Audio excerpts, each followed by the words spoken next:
It.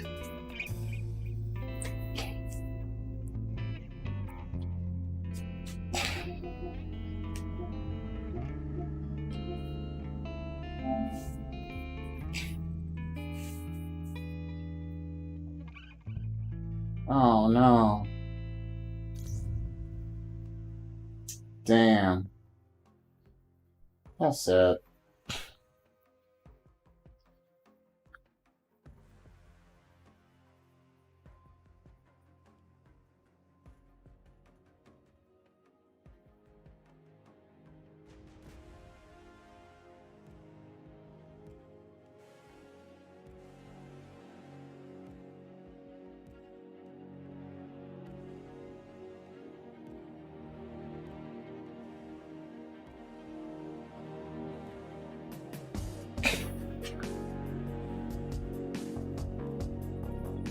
Okay. Okay.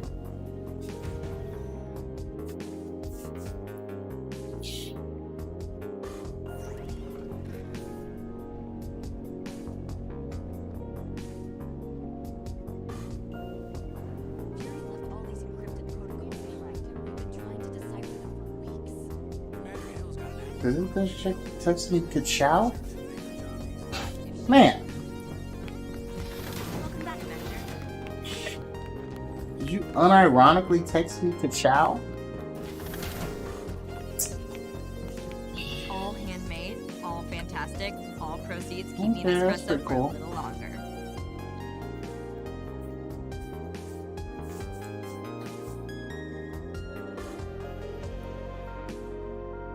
I stayed up all night and you didn't buy me. Stupid sexy cap.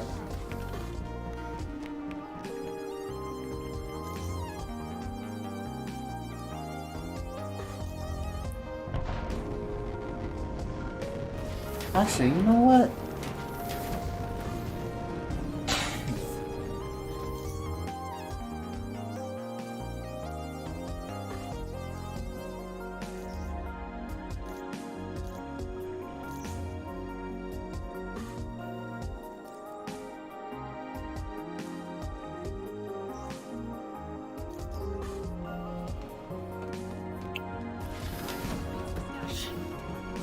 I think I want Kamala for a bit.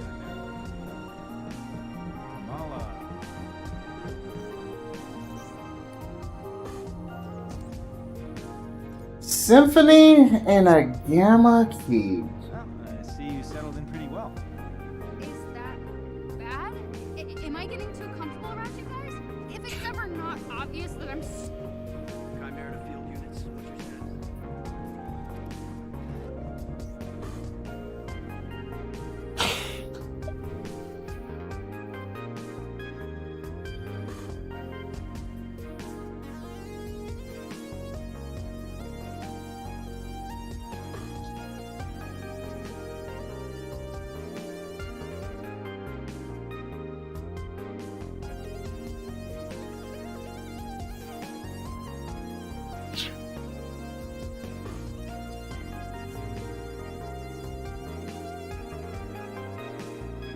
Okay, where's the... Oh. Huh.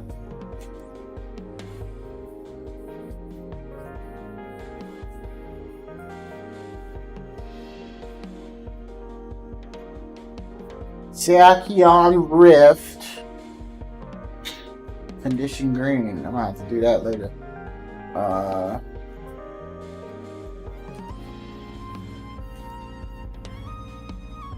What's a priority? There we go.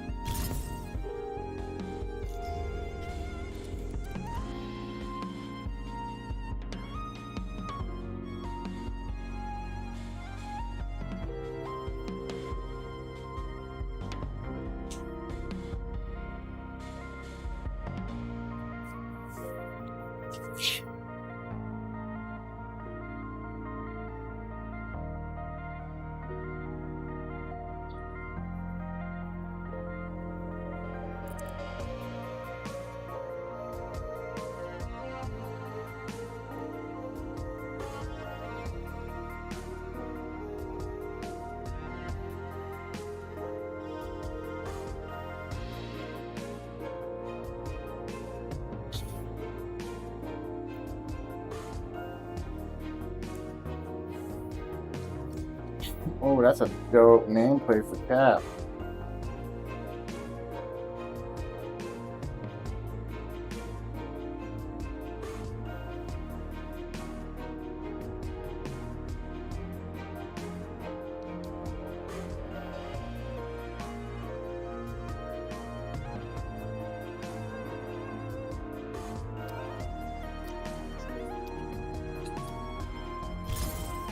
We've had word that AIM has sent bounty hunters into urban areas to search for Hello? Inhumans. Some have been sent to Jersey City. It's imperative that you Yes. stop them.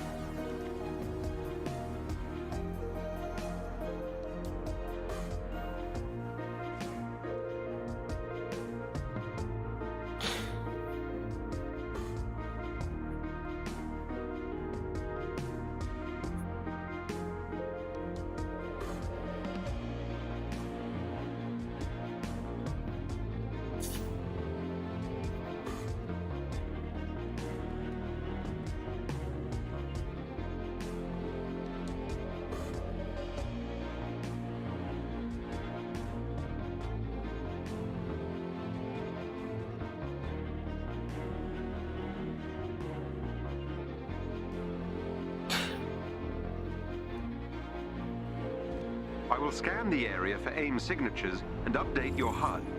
Be on your guard.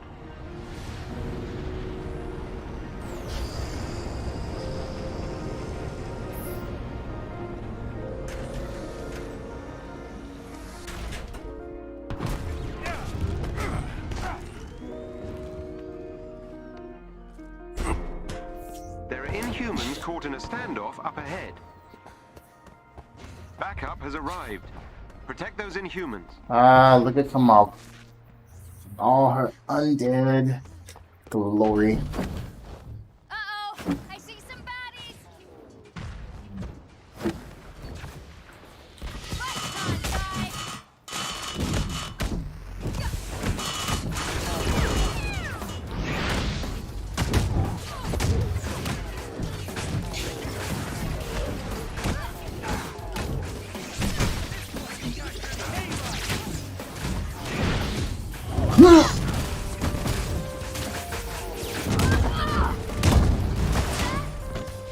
Enemy spotted.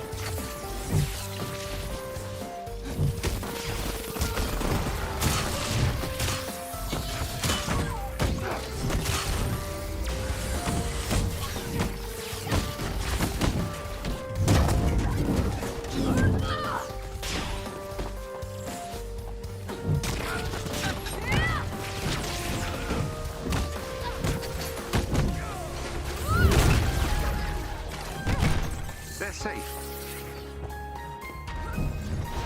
A team of watchdogs is in the vicinity. I've sent their location to your HUD.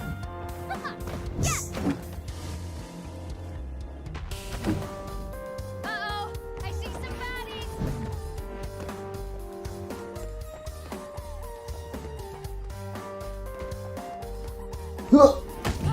Neutralize the watchdogs unit. Oh shit. Take them out.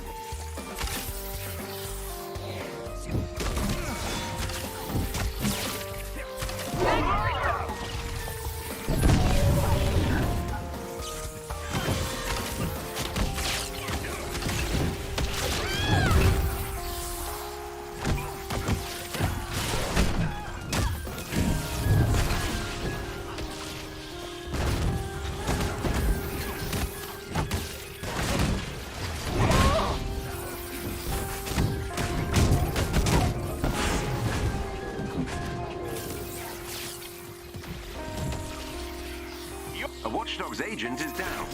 Yes, sir.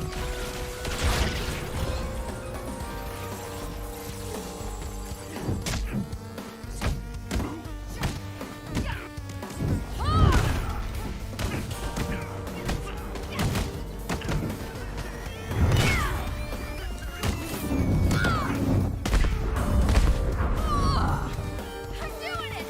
I'm really doing it!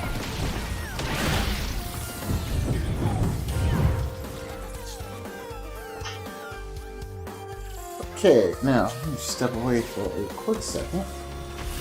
Alright, so let's save the hide first. That did it. Theo, work your magic. You're safe now. They've lost another agent.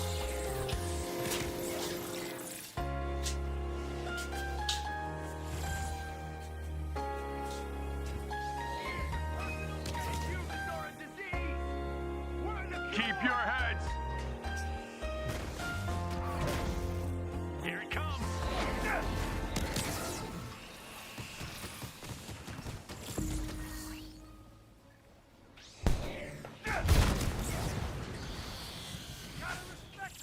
Another bounty hunter is down.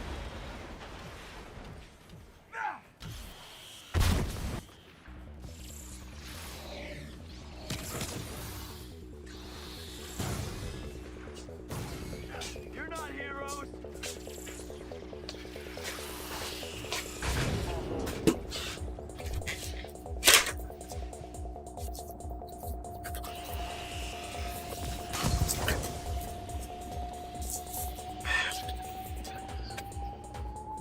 The Watchdogs team has been defeated. Excellently done. I've located captive Inhumans. They're being kept in portable cells. You'll have to break them out. She only got me one, actually two.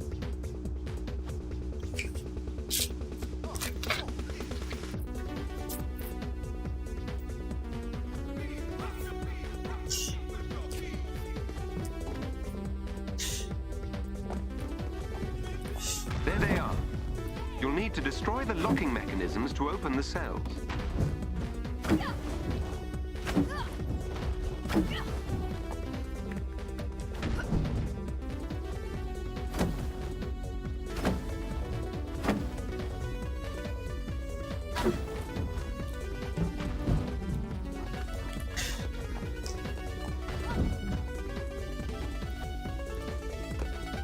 This is how we do it.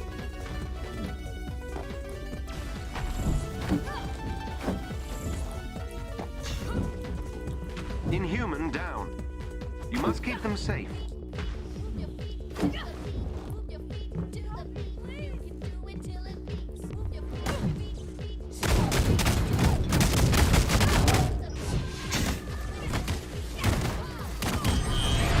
Someone your own side.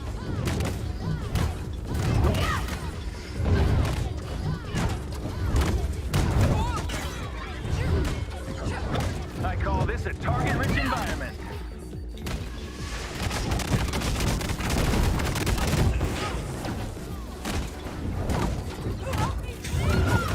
This one is open.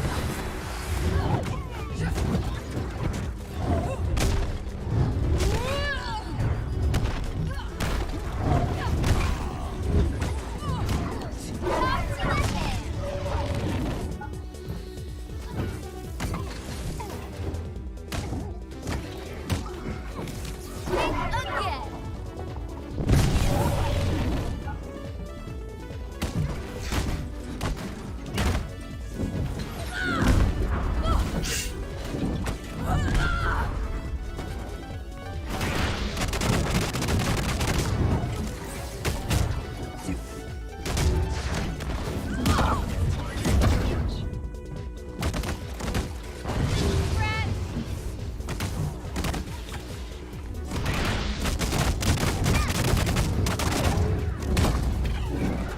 They don't stand a chance.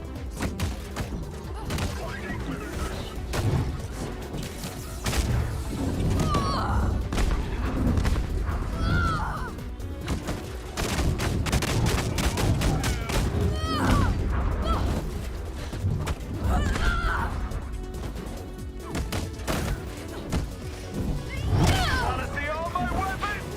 Okay. The cell is open.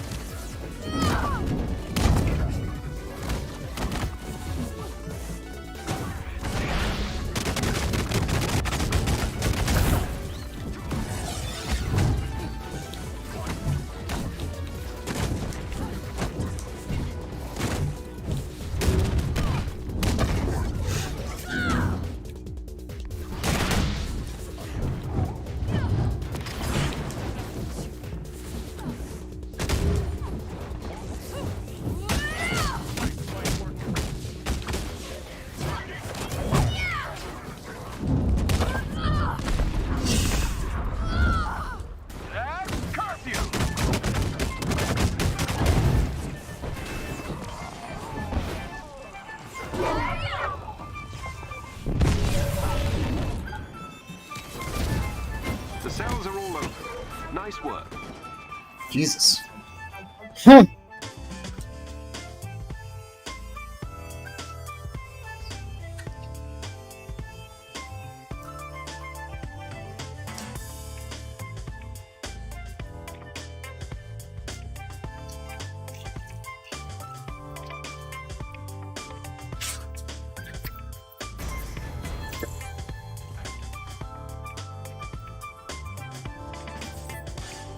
Excellent. The bounty hunters have been purged from Jersey City.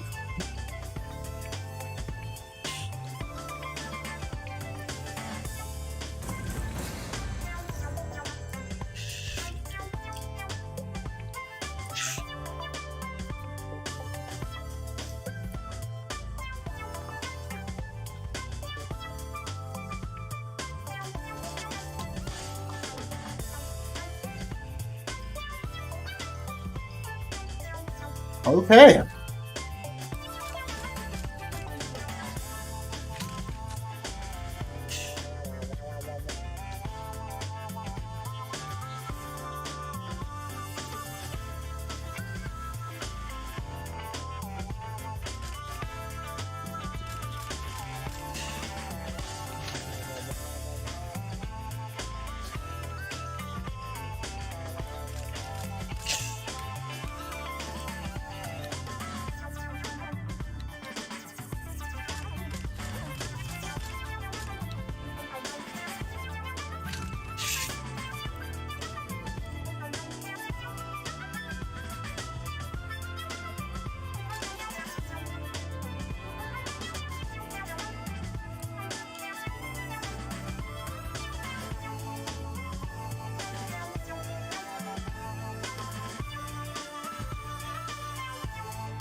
Okay.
Ah, the energy.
Oh shit.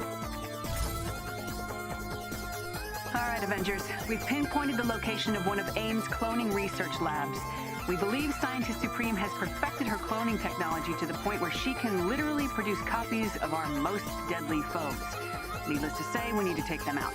Leave nothing to chance. Destroy the clone you encounter and any research you find.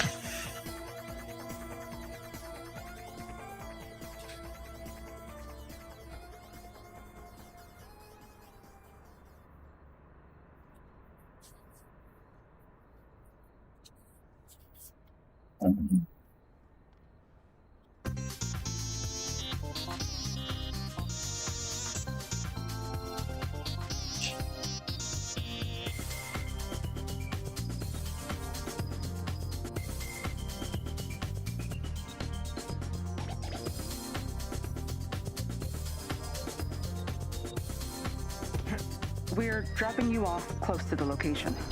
AIM is on high alert, so look out for any forces in the area.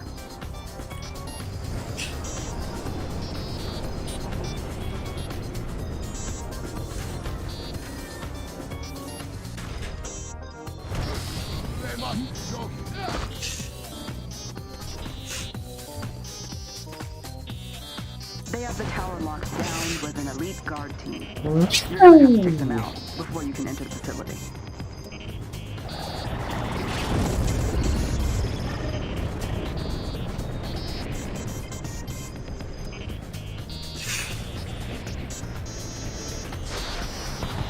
Have they never? Every member of the elite team must be defeated.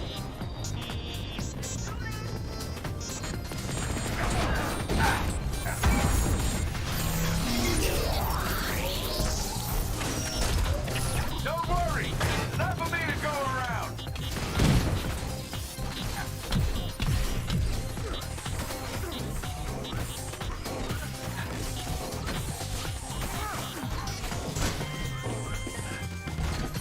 By the power of the All-Father!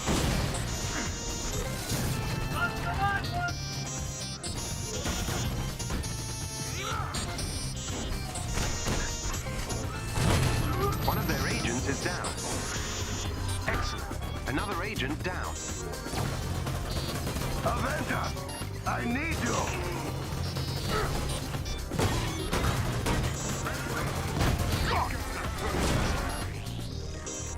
I'm beaming with pride. The Asgardian fell.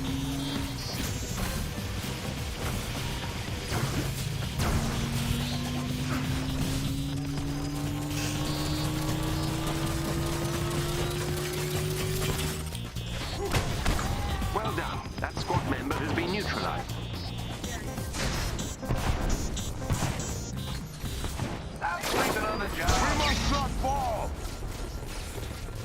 I grant you. Sure. Another enemy defeated. We're scanning the facility for the clone's location. In the meantime, I'm sending you to the lower floors to find a target who has more information. Okay.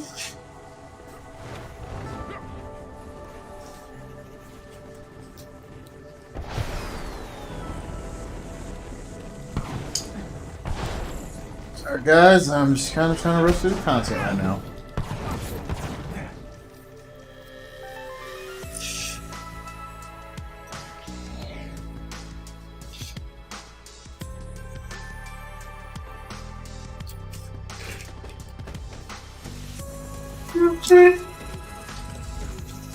Last protector.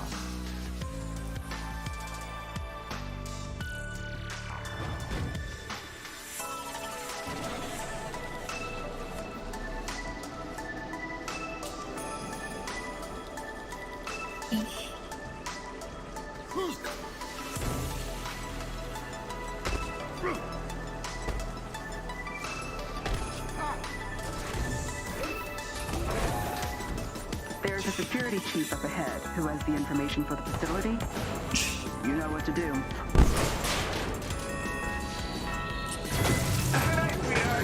There they are.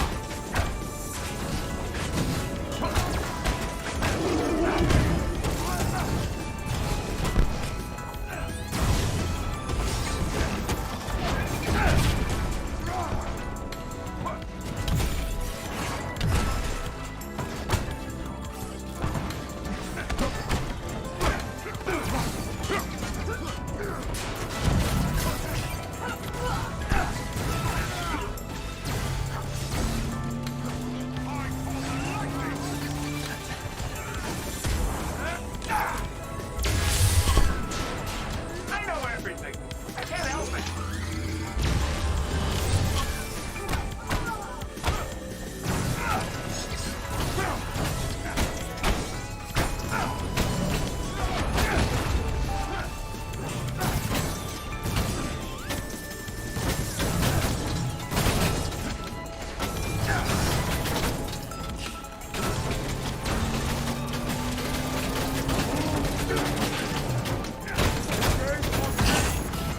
Have you met our thunder? I shall join you.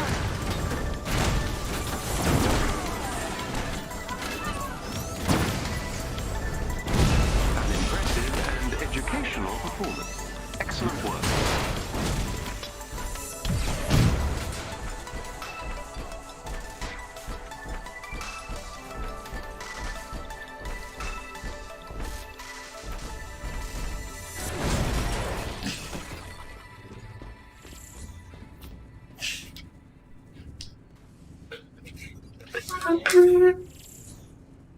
Enemy spotted.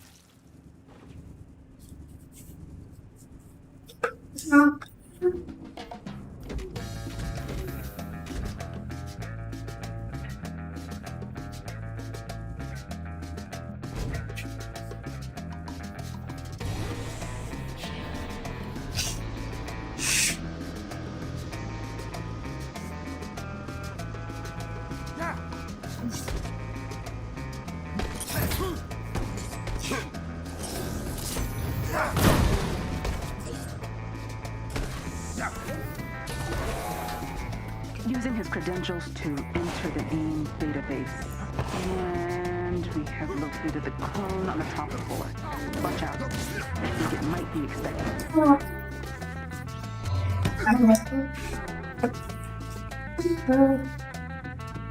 So good of you to come. A shame Ah, you've been yes. around long. Taskmaster. Same page about your chance.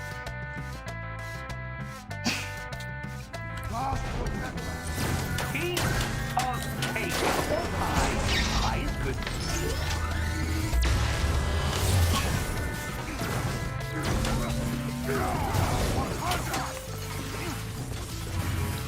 With the god fight.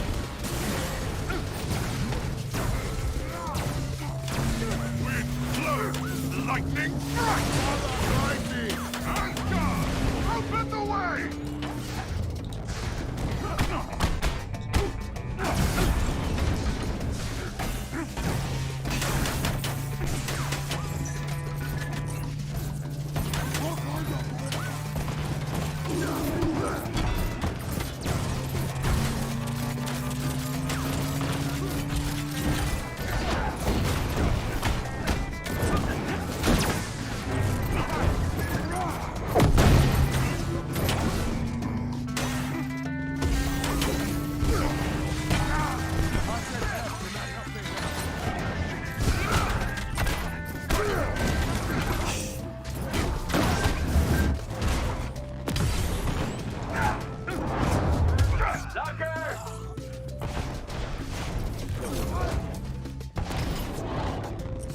Wow. Get me back out there!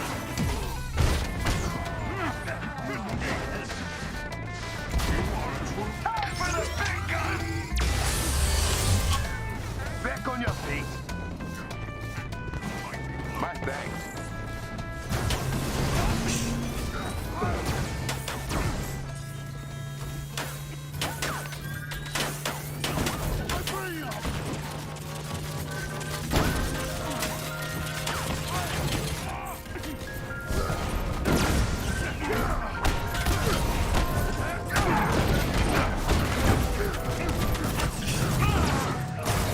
You never learn, Masters. Ooh, a burn and a pun.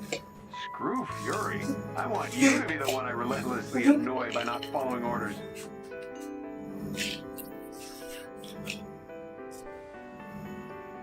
What up, Philo? What's going on, man?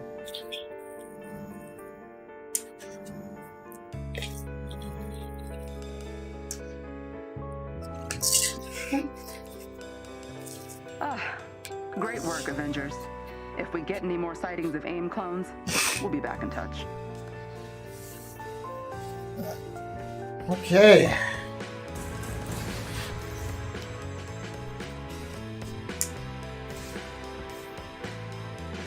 I just finished eating my lunch. I'm actually waiting for some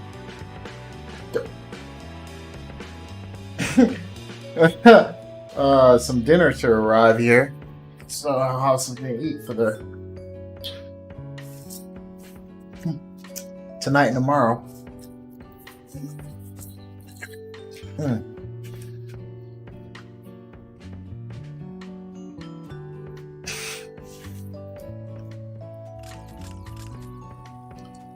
Okay, let's see. Not a good spot for getting Iron Man stuff. But that was to be expected.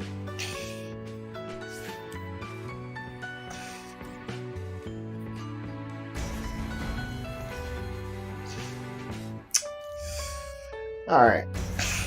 Let's see what else we're gonna get.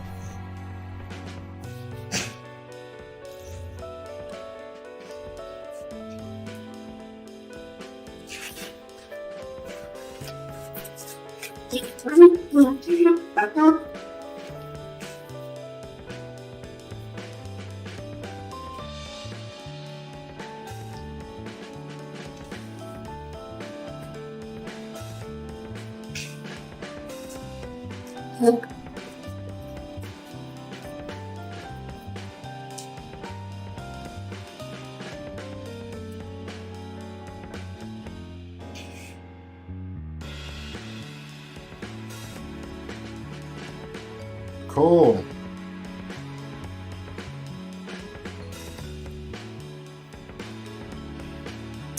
Alright, time to go grab my dinner. Okay.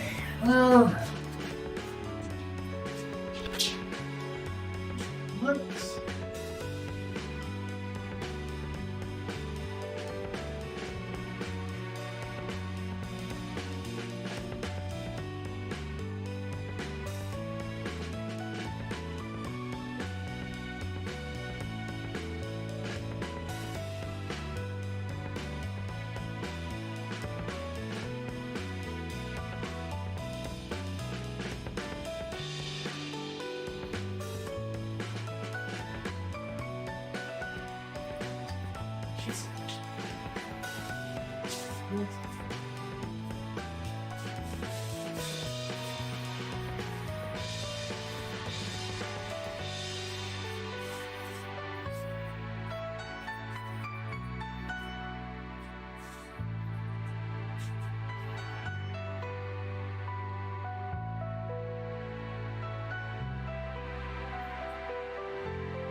Oh. Jesus. Okay. Alright, man. Do what you do, bro. Appreciate the view.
Okay, hold on. There we go.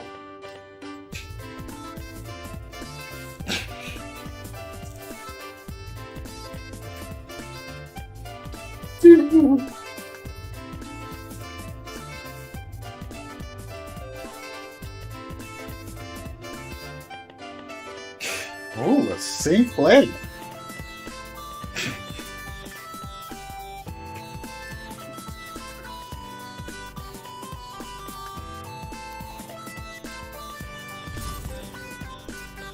We found another time anomaly involving our ex-friend, Maestro. And because he's involved, Matty Cho wants us to collect a gamma sample. Look, I know it's risky, but it'll advance her research a lot. So we're doing it. For science.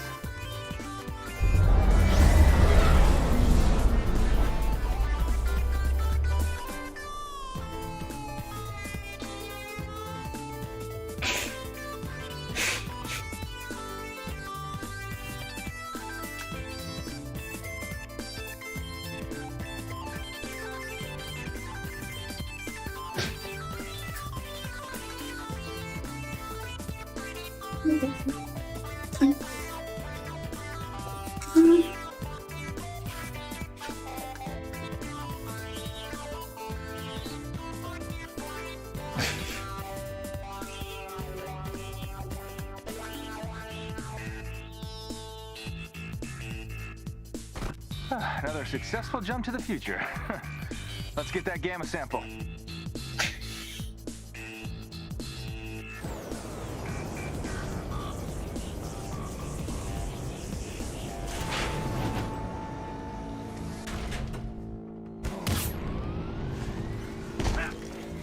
Oh my god. Oh my goodness. We're around the Brain same time and location freeze. as we found Maestro before. Whew. The conditions aren't a complete match, though, so expect the unexpected. More derelict aimbots. Stay alert, Avengers. The plan remains. Defeat them.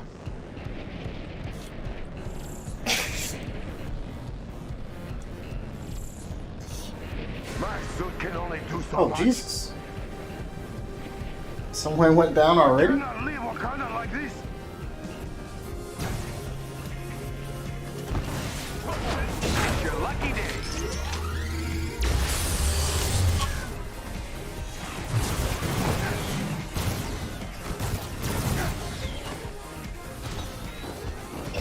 Thank you. Time for some shut-eye!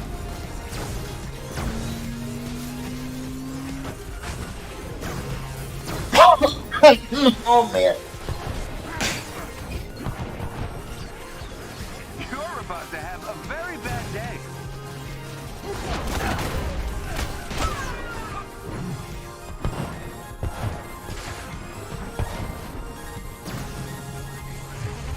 Nap time!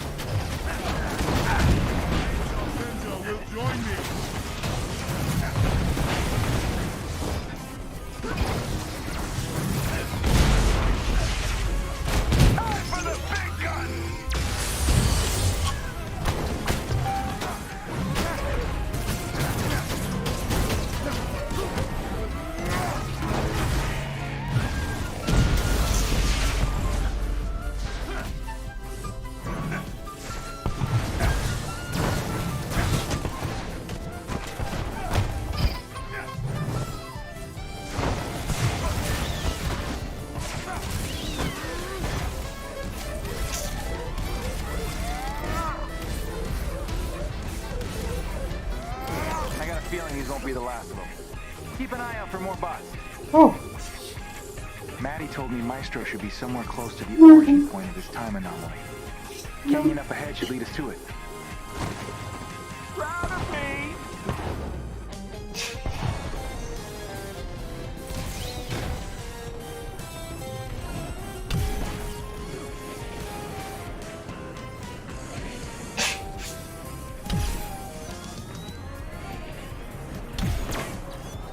Another fight.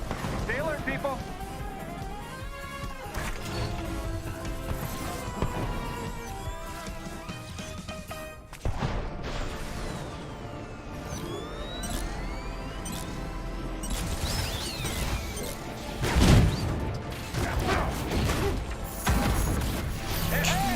Oh!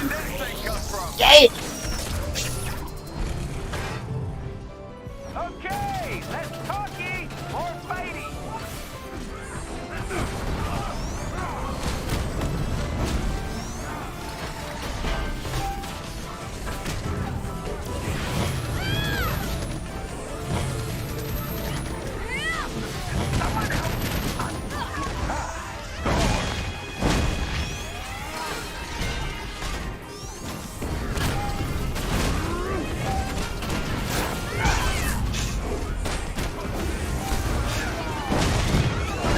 Take that, Wasteland. Woo-hoo-hoo! One, two, gone. Here we go.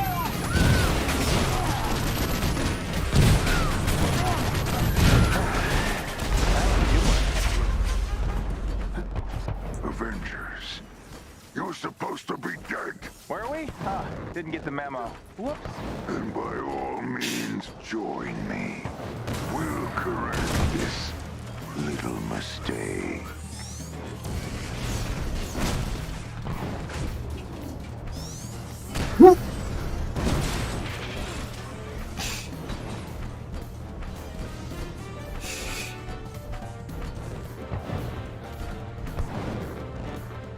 More trouble.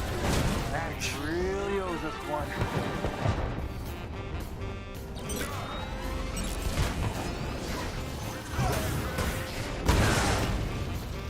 Gotta get something off my chest.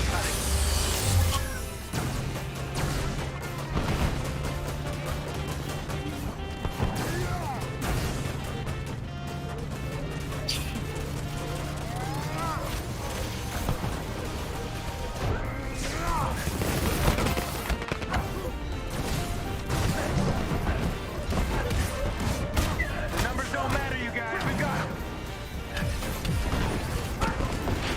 Time for some shut-eye!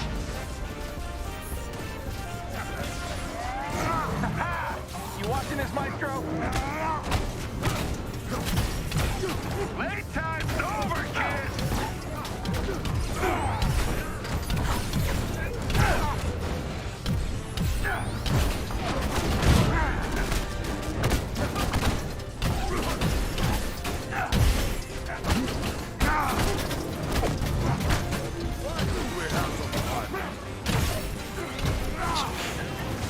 Whoa, whoa, whoa!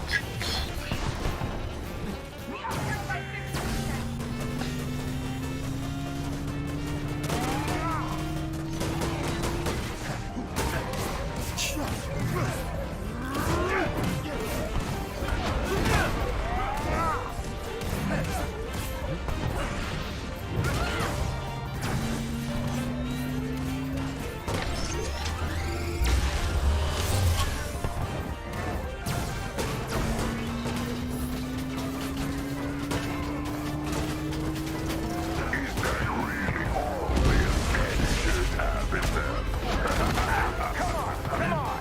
Yeah, that's it!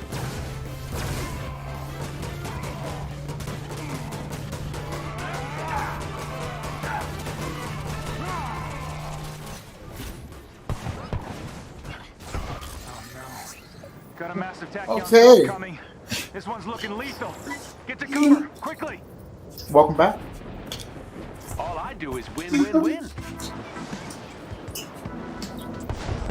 Alright. Let's see how we fare this. Nice.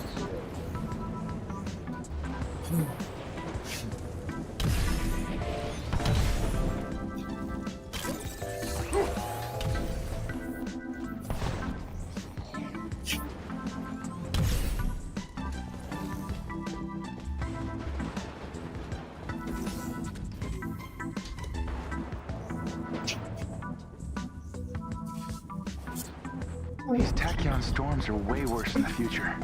Let's hope it never comes to this.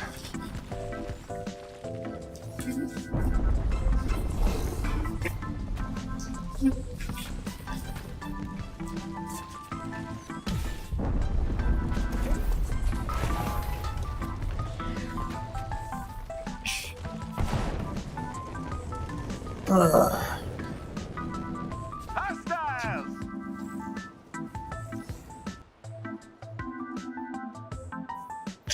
Tell me, what brings you to the end of the world? Just give us a sample of your DNA, Maestro. We'll stop you from ever turning into this. You think the radiation is what sickened me? No!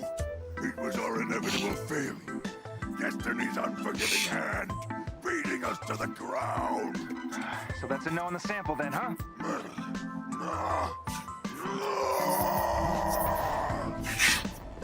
Don't look directly at the beam, kid! Oh, good.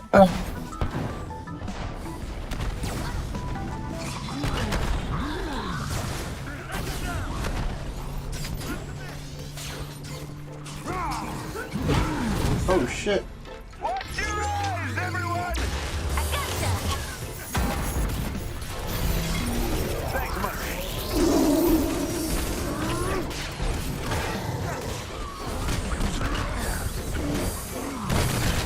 Piece of cake. Or pie. Pie is good.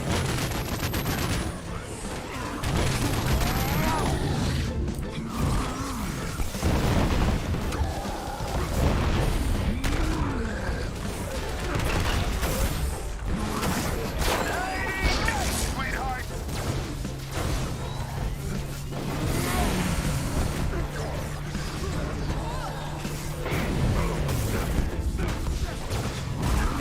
Save your applause until later.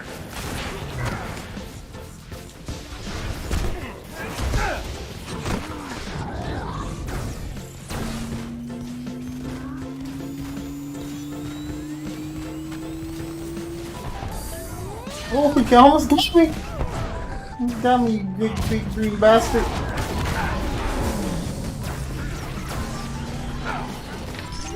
Time for the big army. It's mine.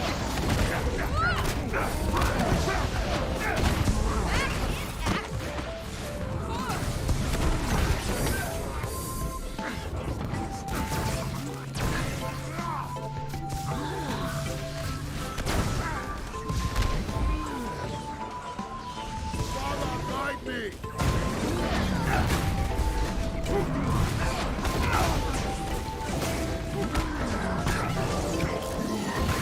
Delay the inevitable. We got the sample. Let's get back to the past. I think we've seen more than enough today.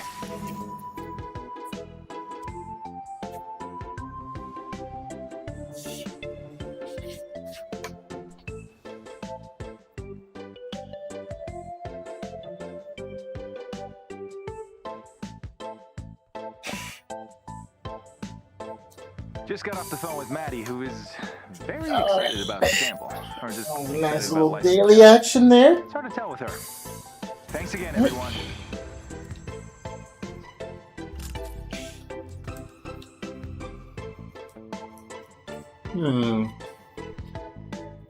Particle damage, eh?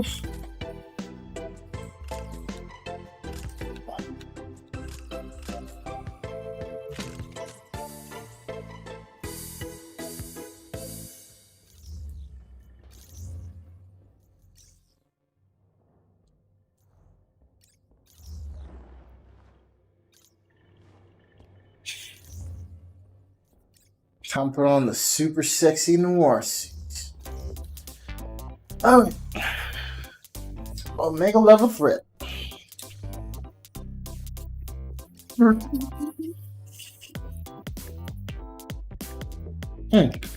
Actually.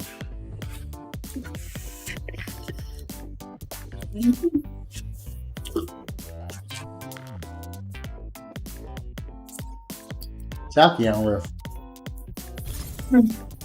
About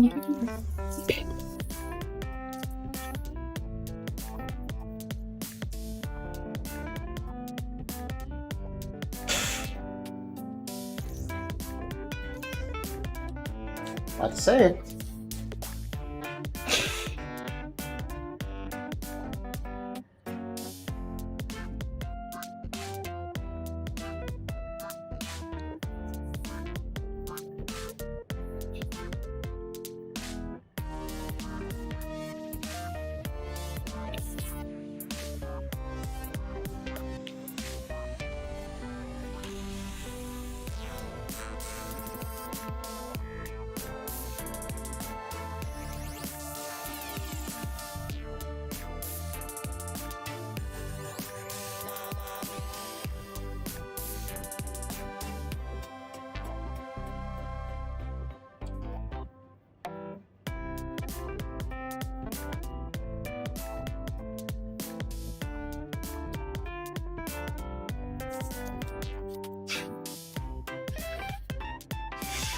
You're heading into another tachyon storm.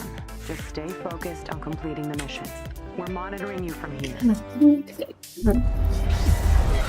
Dr. Banner has pre-recorded a message for you, Hulk. Hey, big guy. If Monica's there, just do the job, okay? Listen to Jarvis and Kamala if they tell you to rein it in. And, thank you. You're stopping what I can.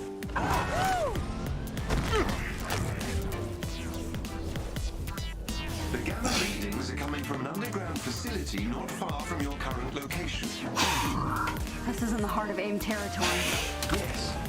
There will be significant resistance on your path.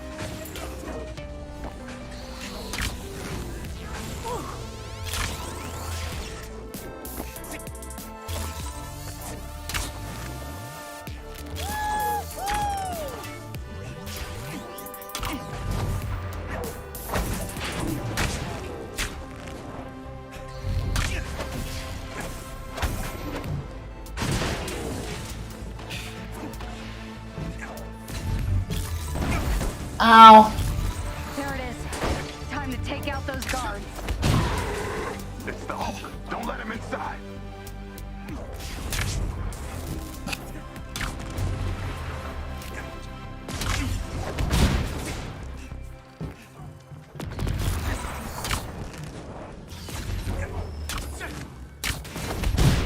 I'm fighting through some pain.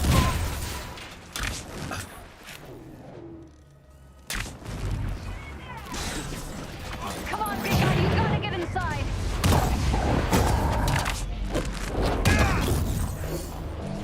All things considered, went pretty well.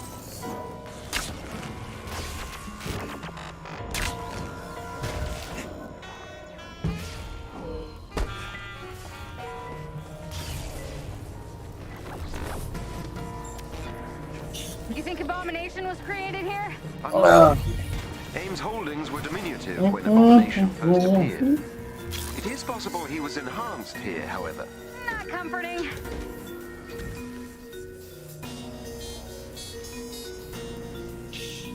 Would Monica try to make more Hulks? It is possible, though the conditions that transform Dr. Banner are rather difficult to replicate in the average laboratory setting.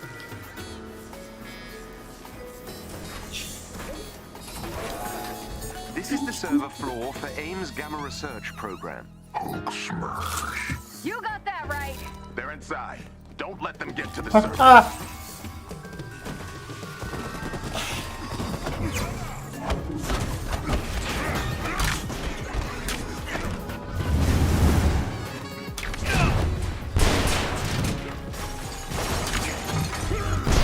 Will give you access to the Gamma Laboratory.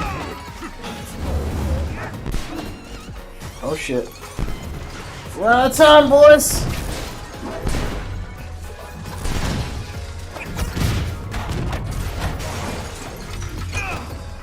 That did it. Begin to work your magic.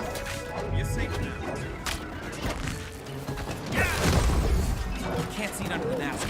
Smiling.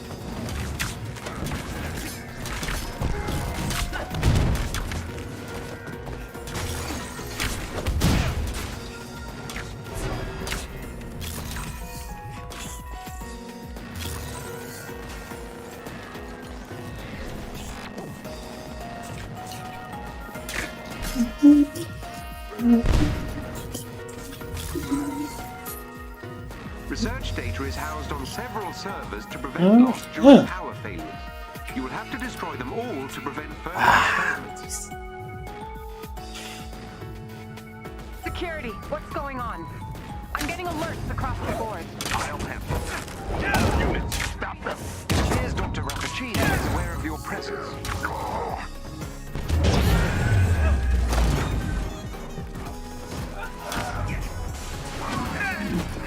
Challenge your god?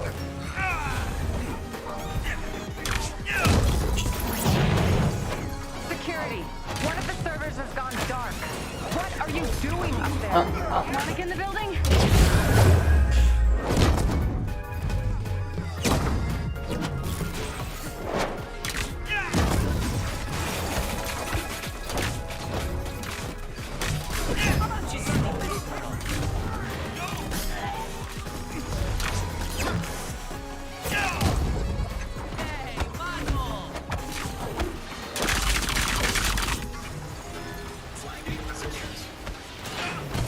Server has been destroyed. Hulk, you should have stayed in the desert. Oh shit. I wasn't paying attention.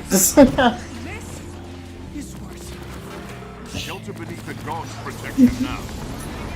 I owe you big time for this. Just not monetarily.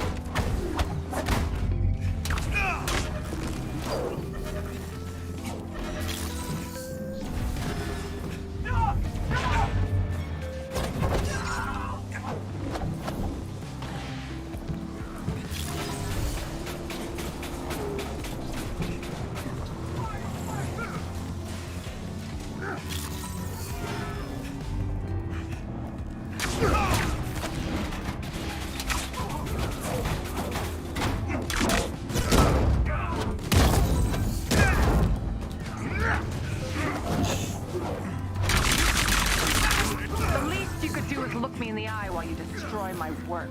Give her what she wants. The elevator has been unlocked. You may proceed down into the facility.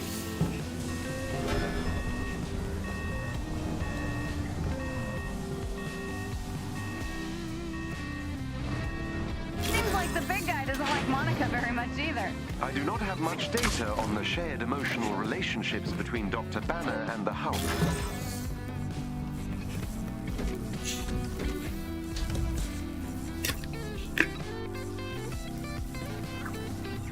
Could be he's like a bloodhound who can sense bad people just by smelling them. I'm not sure he'd appreciate the comparison. Don't care.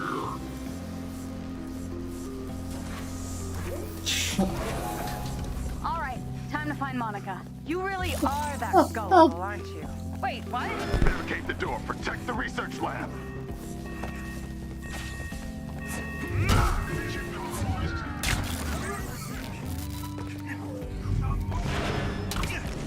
Reloading checkpoint.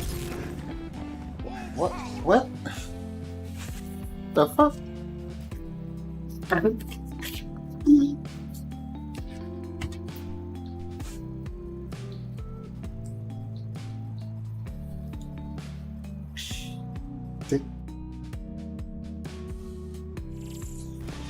All right, time to find Monica. You really are that gullible, aren't you? Wait, what? Barricade the door. Protect the research lab.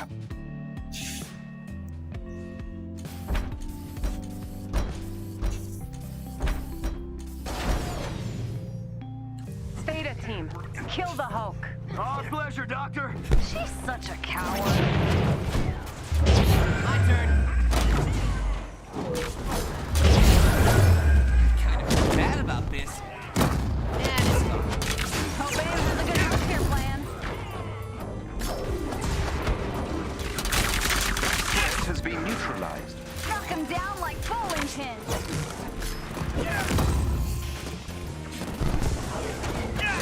Theta team, I thought I made myself clear. Sore loser much? It appears this gamma research installation has been rendered... Alright. Make sure Bruce gets this message. You are going to regret this with every fiber of your being. Yeah, no, I don't think we will. The Avengers are gonna take you down, Monica. It's only a matter of time.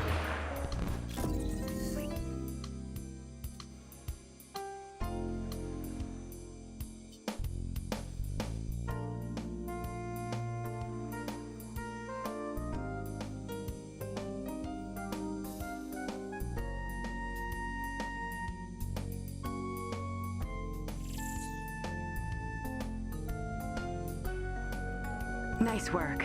We'll analyze these readings ASAP. I can't tell you how valuable this data is to us. Thank you.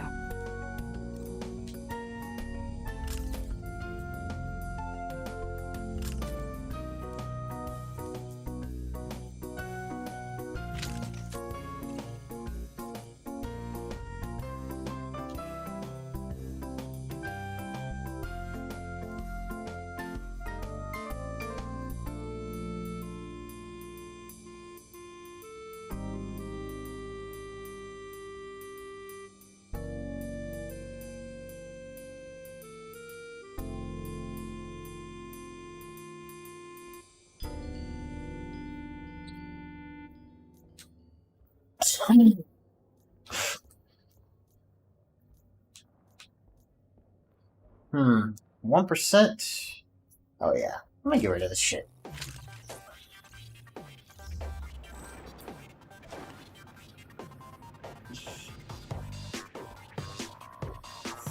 Alright.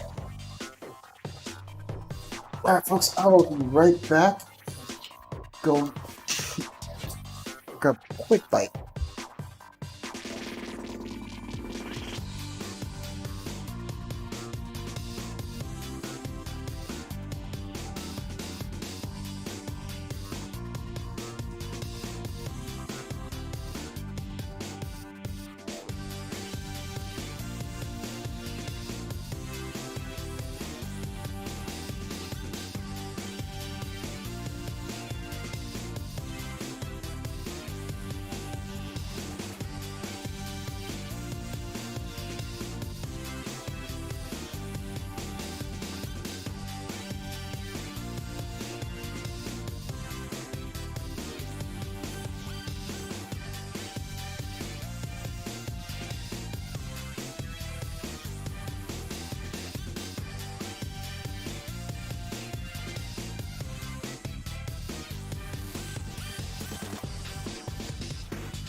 Shit. Alright, we're back.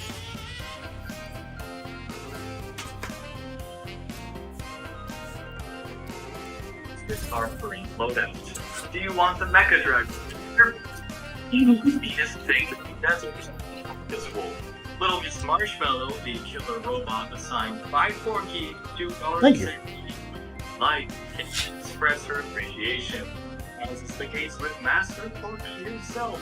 Despite Lucas having stolen his beloved possession of his, it's especially funny getting into a punch break before and after the breaks in his monologue. He's taking the spotlight and saying some pretty weighty stuff here, but our trusty Yo-Yo can easily steal the show. Even better is receiving kudos from him while he's sealed inside the absolutely safe capsule. His work works to break every moment of intensity, like the last confrontation with the newly reconstructed facade. His horns will eventually break off after sustaining enough damage, which sends his heart full. Not a serious now? More about that. I've got a yo-yo. This is all hilarious in context, but the most obvious example of YouTube conservation encounters is with the Masked Man, Lucas's revived and roboticized twin brother. The Masked Man is said to no longer have a heart. The wicked accents transform of motion and like projecting the bottom.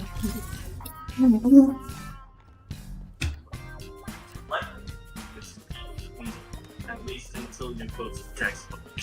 Getting the Masked Man to act uncharacteristically during his first exchange is one. What about the finale? Lucas can't actually attack or use non-restorative items. You just have to have him defend and heal until class comes to a sense, right? Well, this restriction is partially removed once the Masked Man nearly kills their father and son. The boys, their deceased, scold Lucas for lashing out. And he'll eventually sometimes miss if you have him physically attack. But any items are fair game, from the moment Flint is struck down until the very end. You know what this means? Watching a video about Earthbound. Watching a video about Earthbound. Welcome to our little Or Mother 3, I should say. Dr. Alright, Hank, we're inside. Everything up and running? Oh, you're in for a treat. See you in a bit. Alright.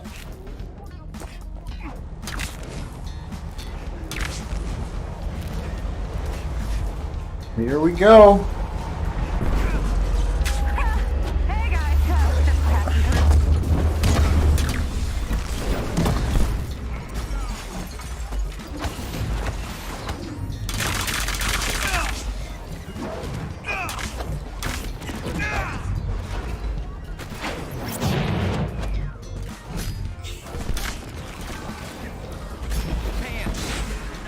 Wow. Jesus. Oh boy, that's not gonna kill me. Get back in the fight. Oh, he's down. Thought I was powdered.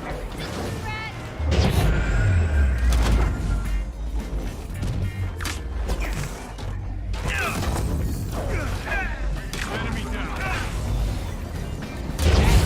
I'm done being friendly.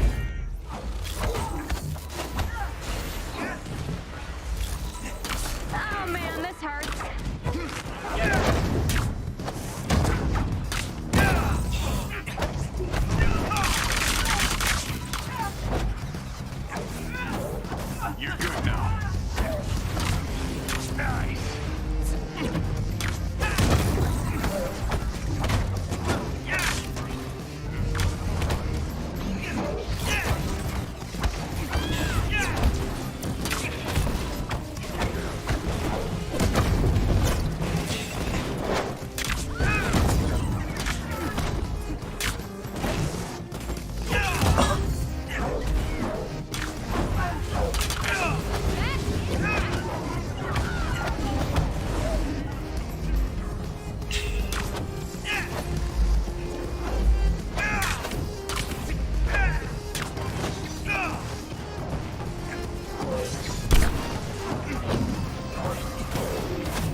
me see what my same stuff is.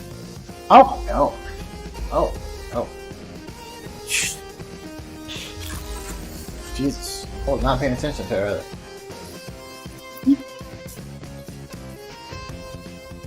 Their shit.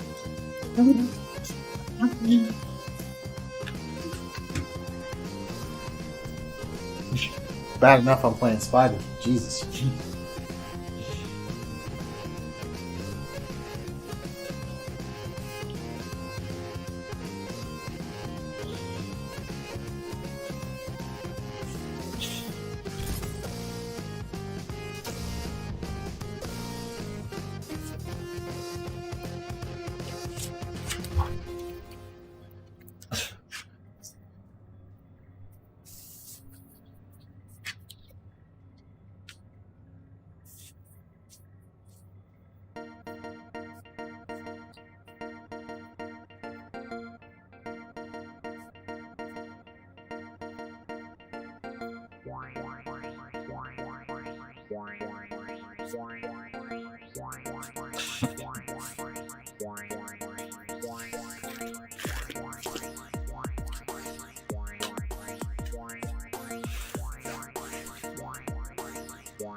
Ark? No, I have not.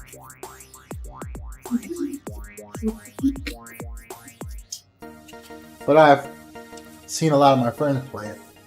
Seems pretty cool.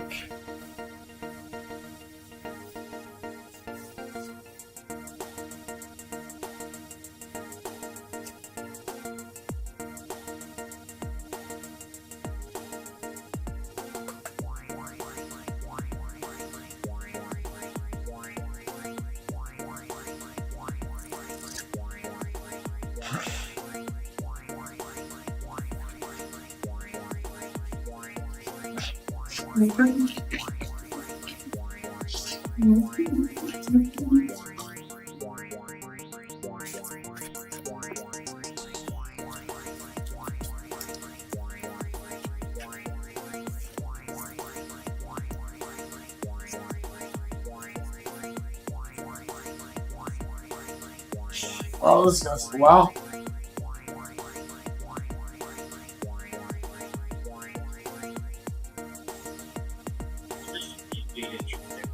Alright, let's see. Super excited today because we get to show off some never-before-seen Earthbound 64 footage. That's right, Mother 3, the Nintendo 64 version of it, the canceled 64. Now, quick note, this footage is relatively short and sweet, so I'm going to put it a couple of times so you can get your fill, and FYI, it has no sound. So you're just going to kind of have to imagine that. But without further ado, I hope you all enjoy.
Alright,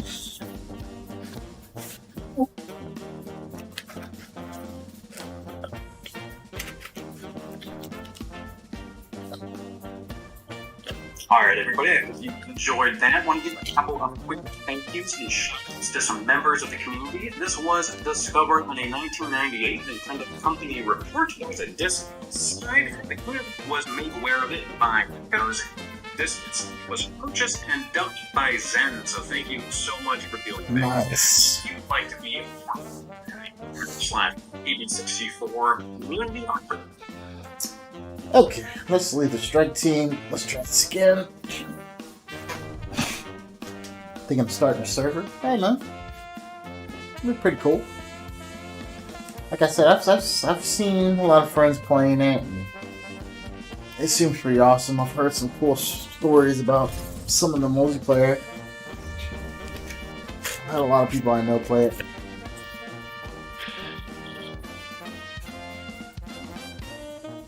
I know personally, I'm not too big into survival games. There's only a few that I've played that I actually enjoyed. What's the one called? It's on Steam. It's a 2D game. Man, what the fuck is that game called? I'll forget the damn name. I'm gonna look at my Steam library real quick.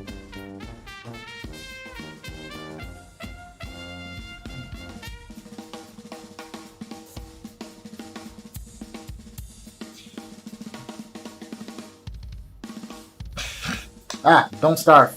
Don't Starve, particularly Don't Starve Together.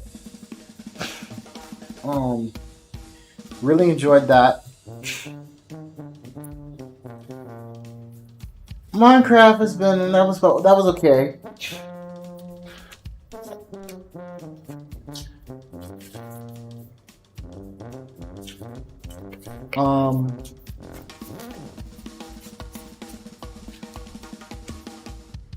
I don't know if you could consider Stardew Valley a survival game, because you can't really die,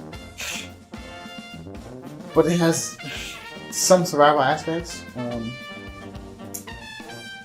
But that's pretty much it for me as far as... Yeah, right? I played Minecraft, and a couple of times I played it. I maybe played it 3 times. Tops. Okay, so we got a pretty strong Hawkeye and a pretty strong Hulk. I think we'll be okay. The other Hawkeye, he's not gonna be hella helpful, but I can't really talk. My Spider-Man's free. You know, I wanted to try Starbound. That in Terraria.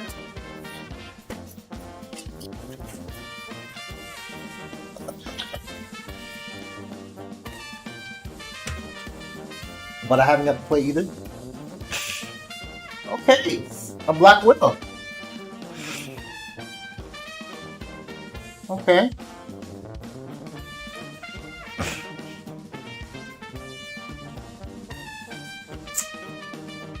She's only at 150. That's wow. Don't want to leave because this Hulk might end up carrying us. Oh my god.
links in the description. There's a link to the Found 64 Discord server. I'm potentially discussing the nuances of that cancel the title. And the other one, link to the website there for where you can learn pretty much. You know, sometimes, man, you just want to stare into them, man. You know, you want to get a good long look. Don't move, Hulk. Don't move. Don't move. Damn it. This is. Ouch! Jesus. Oh, it came out of nowhere.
You know, you realize something? We don't have the timer. Son of a bitch.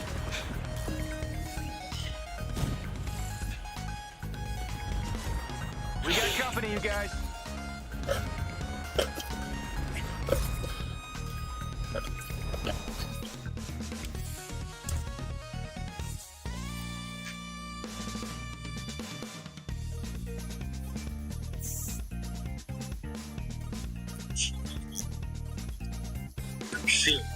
It's also important to note that the Mother Forever 64 actively serving disease scans and content like this. It's rather simple, class. You should definitely check out Mother Forever for updates on it. Alright.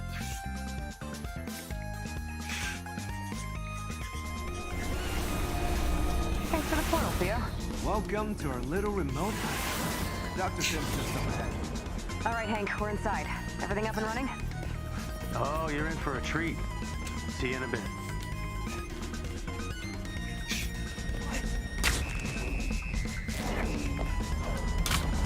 Hello everyone, welcome to Dark Aspects of the Airlines of Hey guys, just passing through. now let's look back at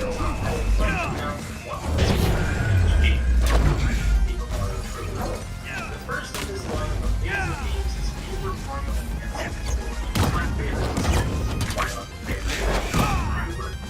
For another time, here's the search under the radar of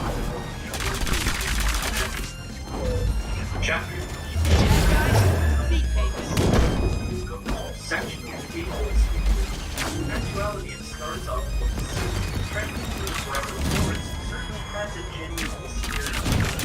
Though the mansion is the fun of the class. How's it going? Inside of this chapter. Fucking timer won't go off.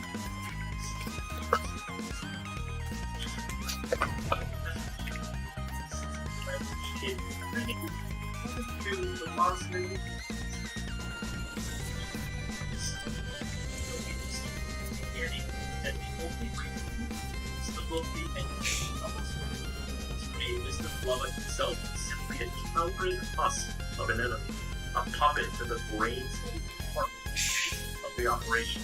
When you realize that bandaged patch on his chest is where his heart is a piece of meat, it's disturbing to think about how exactly it became separated in the first place. It's true that magic exists in the game's universe, and it could have been one of though, but that doesn't explain anything that is covering. Was this a surgical procedure then? Considering Bowser is stated to be the one that made him invincible, we can probably assume it's done anyway. As shocking as that might sound, regardless, having to sneak around and run from this giant populous chambers until its weakness is recovered is one of the less main events this game offers. I'd like to move focus quite a ways into the game at this point and discuss a segment of Chapter 6. Okay! That's what I'm talking about. Fuck yeah. Let's do it. 2 Thors? 3 Thors? Oh man.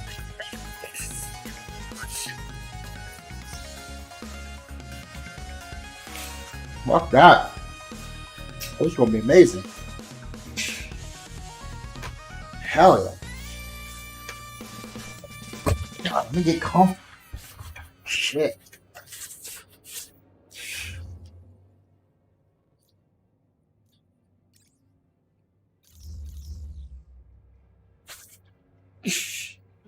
Oh wait, no. That's not a Thor, that's a Hulk. Well, he is a Hulk now.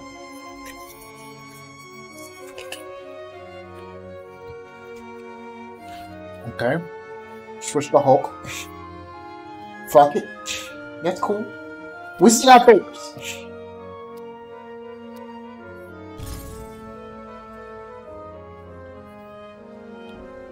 Now I'll just be the weak guy with Spider-Man.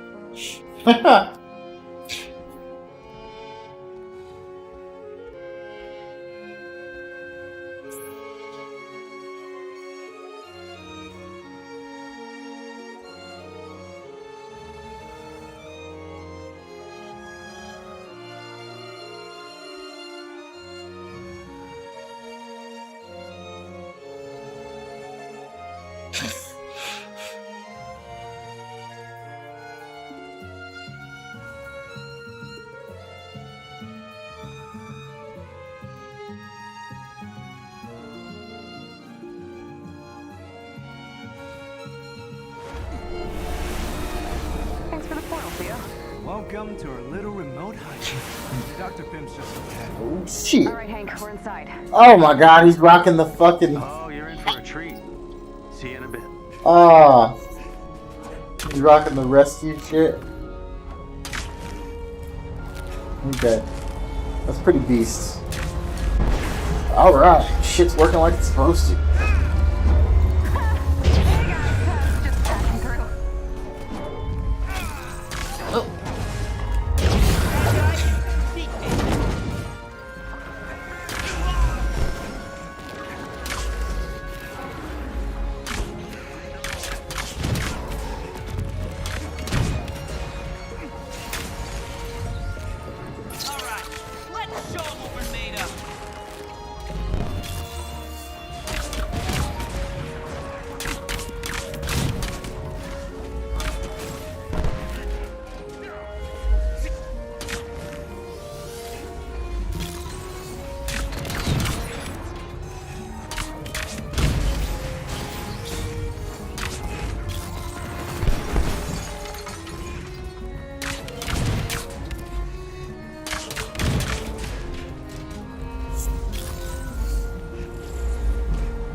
You've defeated this contingent. I expect they won't be the last.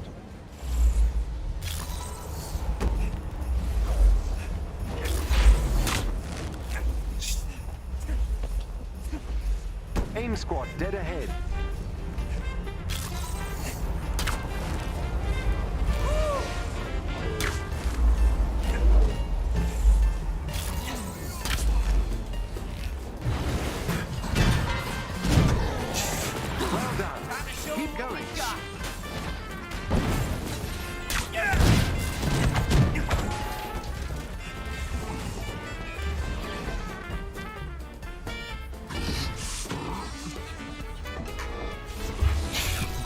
hell is Thor doing?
Oh, Jesus.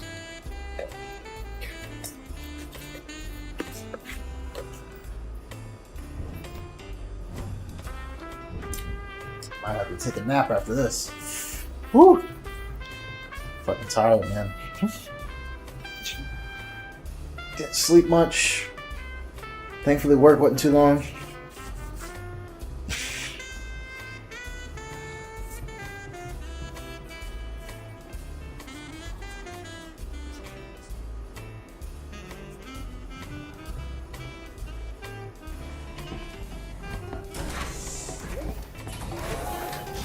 I've located captive Inhumans. They're being kept in portable cells. You'll have to break them out. Enemy!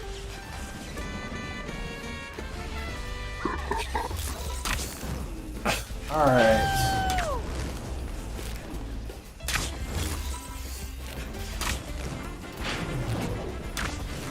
They've split up the prisoners. Something about a security breach. Let's get this cell open. Whatever Monica has planned for these prisoners, it can't be good. Jarvis, give me Theo. Kate? Wait a minute. What frequency are you on? I thought you were talking to Pim on the other line. Yeah, I'll explain later. Much later. And, don't tell Pim I called you. We just need to get these prisoners to safety. Alright, man. Thanks for tuning in, bro. Lies up ahead. Follow the ridge Good having and you. you'll reach it. Oh yeah, oh yeah. For sure.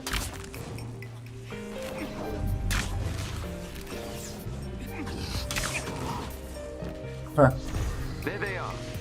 You'll need to destroy the locking mechanisms to open the cell. You're up, Theo. I'm on it. Oh, please. Oh my god.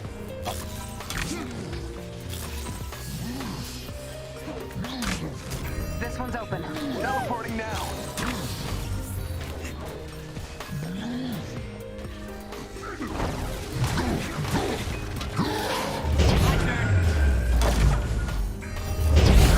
The cells are all open. Nice work. Shit. Elite AIM team is close by and on alert. Updating your HUD. Hi. Any chance you That's guys big, could boss. open That's this cage? real big. No, do yourself. You know what? I'm just gonna take you out and then do it anyway. Cool?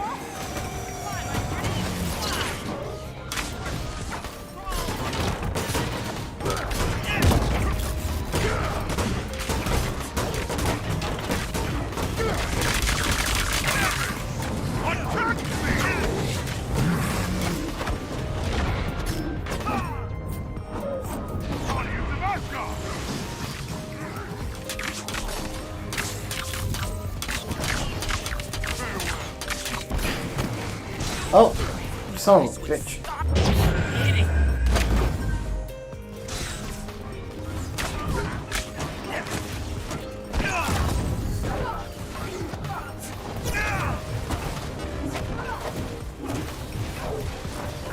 Come on, open. Sensors are picking up an AIM cache close by.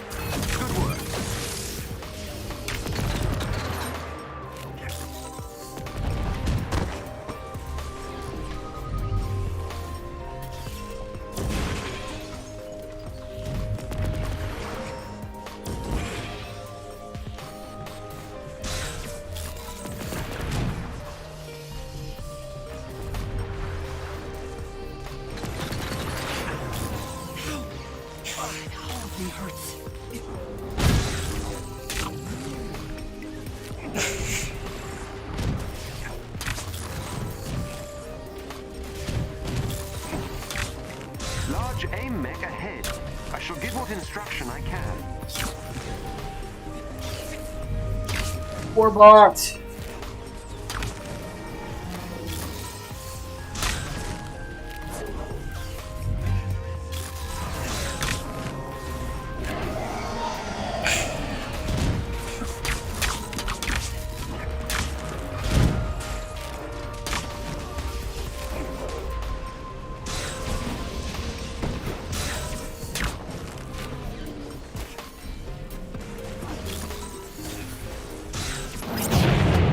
We have to hit all the vents.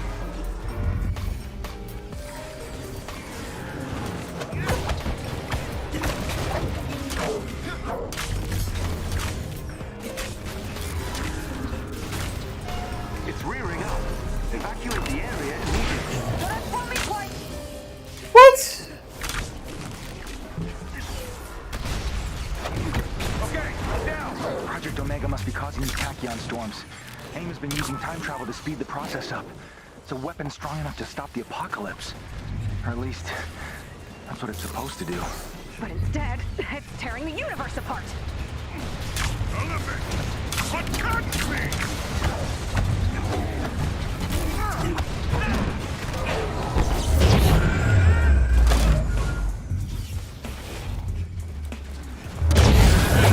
done being friendly.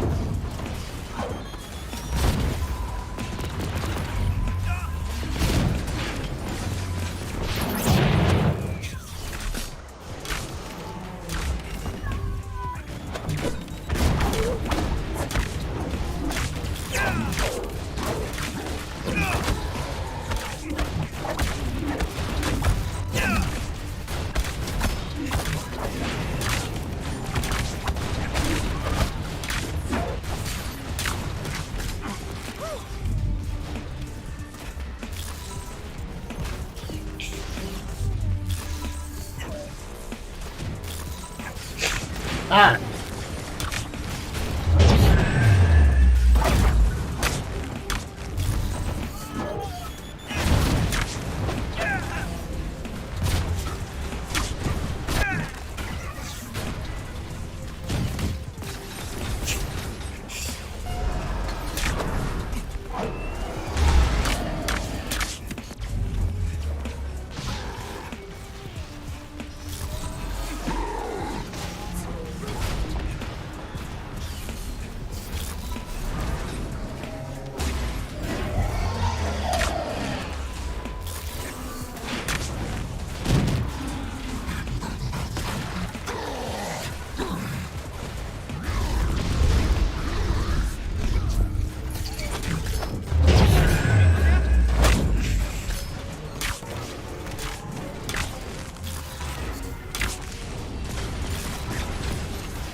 Ah, shit.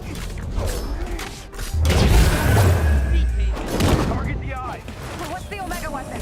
No idea. Lots of words I did not understand, but if you're right, When am I not? we have to destroy the bridge. I'm glad you're finally on board. Even if I don't make it back. Wait, what?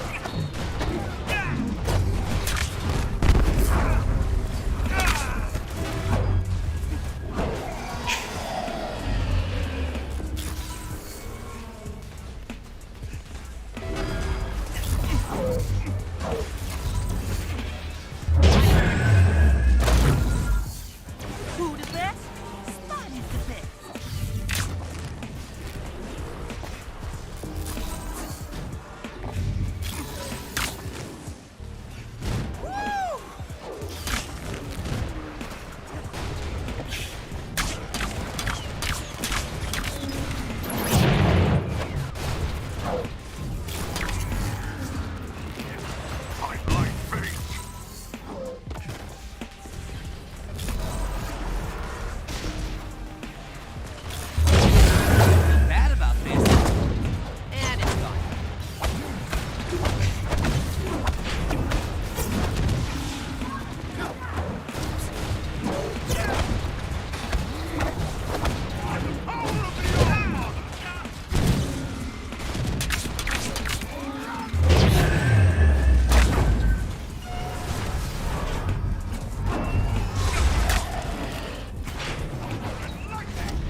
Damn it.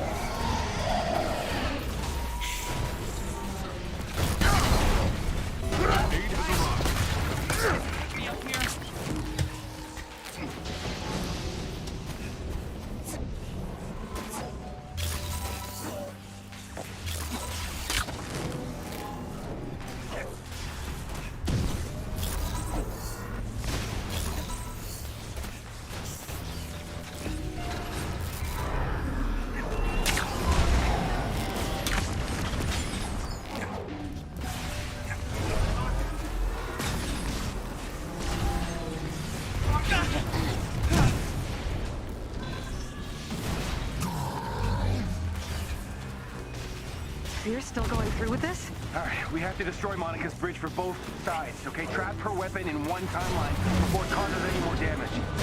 The machine is down. Oh, what the fuck? Mostly down. I knew you were gonna say that. Another wave's coming. Let's find cover. Right away. Get inside!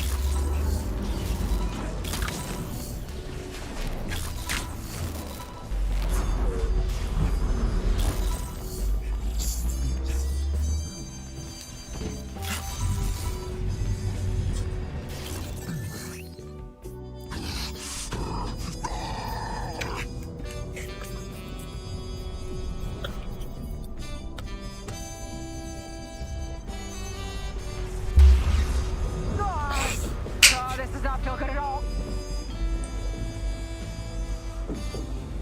The movies have lied to me about time travel, and I am not happy about it!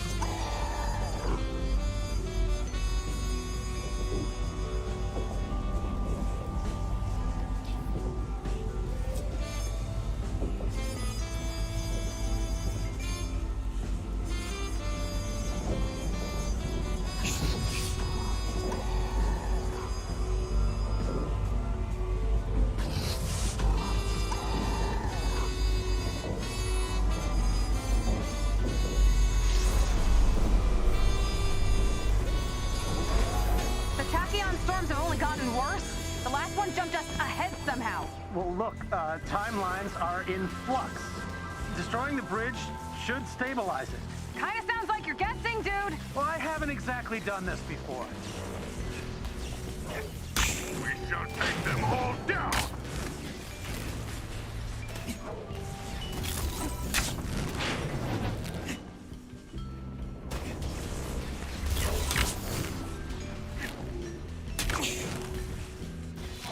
So this will take but moments!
Okay.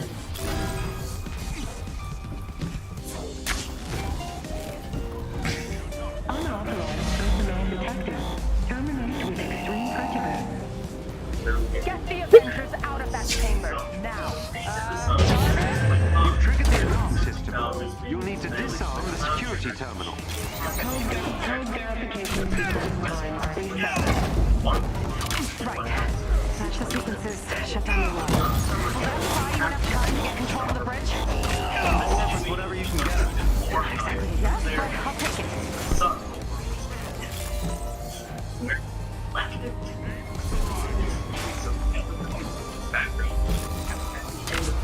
Their long faces off against up so the sentient cloud breaking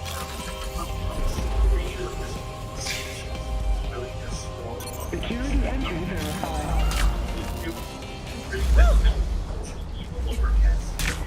Chapters so just what aspects of his star spirit of ice? Well, perhaps Awaiting third code verification entry. The mayor's wife walks into the Awaiting fourth code verification entry. He repeatedly believes her protagonist is the cause. It's running to investigate Christian's crime solution. Hughes, look you in the chance. I also know that there is an unauthorized performance arrest being attempted at the bridge. Non-essential personnel are withdrawn from minimum safe distance. Why do I feel like we're in the unsafe distance? You've delayed the security protocols, but the system is adapted. Stay near the bridge while I attempt an override. Dr. Pym, status? Working on it.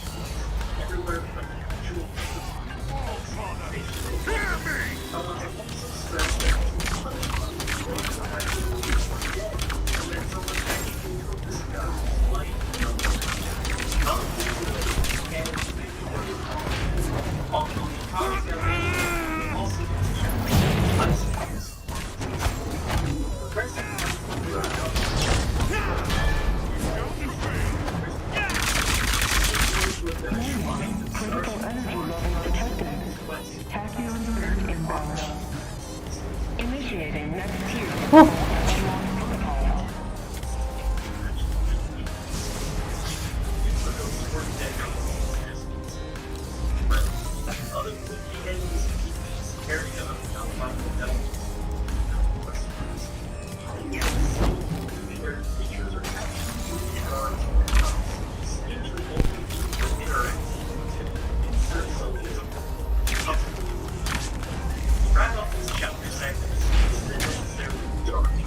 Awaiting second code verification entry.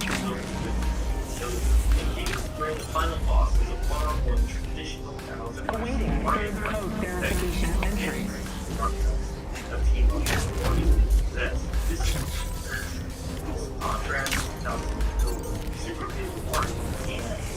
Awaiting fourth code verification entry.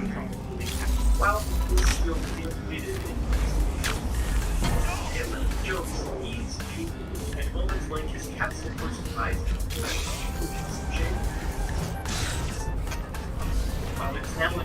Code verification sequence time reset. Code verification required for designated security function.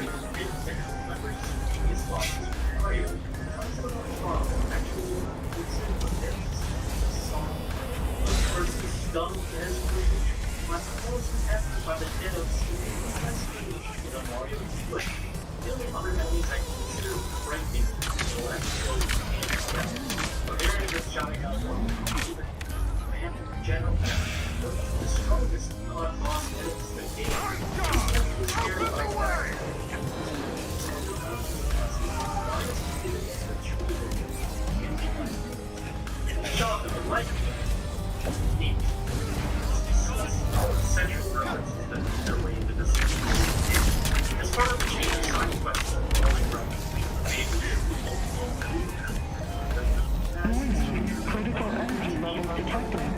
Tachyon surge inbound. Initiating next tier of the Vault Unlock protocol.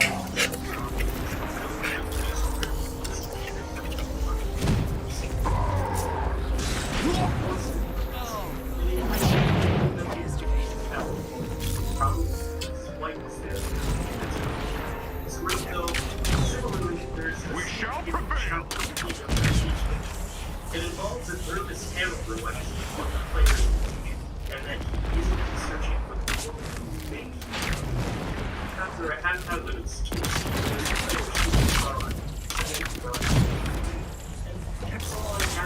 Awaiting second code verification entry.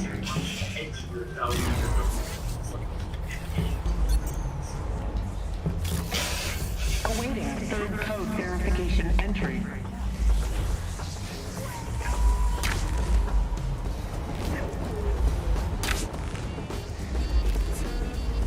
Hello everyone, this is episode 9 of Dog Aspects, part 2 for Nemesis.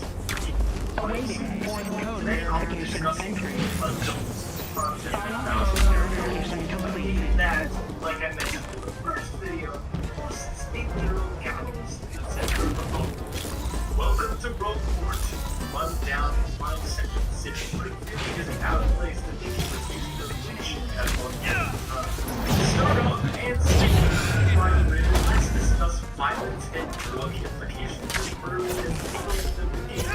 Rogueport's town is Yonder. Paradise that will come with Vino. That by your own Yakuza, mobster, mafia outside of Japan. Bribery, Yakuza syndicate. They are located at the west part of the city, on the lonely riot. That ain't so bad. Your defeat is inevitable. Your What the hell is that? Super adaptive. As you wish, Dr. Ravagini. Okay, yikes. Looks like this new Killbot is a big Avengers fan. The shield, the hammer. Gonna guess you've got some rockets hiding back there? Kate, AIM has control of the bridge. We can't open it again unless we get it back. Please just hang on. How about a rain check? Their outfits are also clearly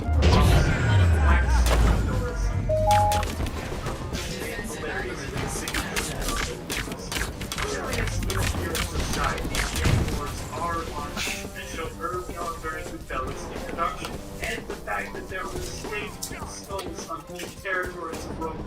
This active is like often one of the precedents or trophies, and stems inspiration from real-world examples throughout human history. Speaking of historical practice, the European version of the game removed one of 2 interaction animations for Mario.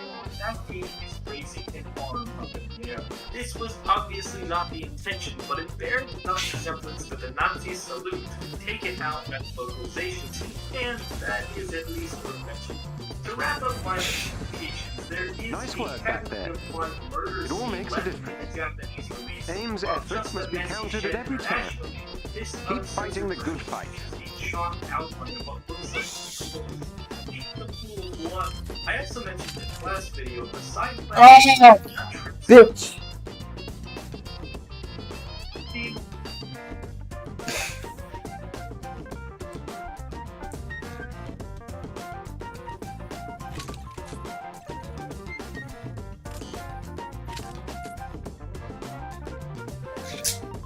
That's some bullshit.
Oh.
This will be a rewarding but grueling mission.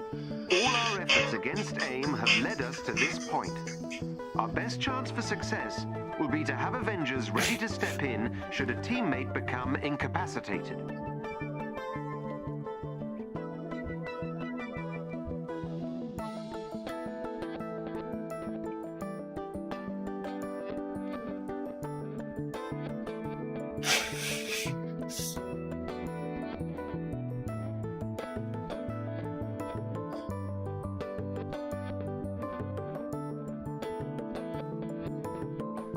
Uploading the entrance's coordinates to your HUD.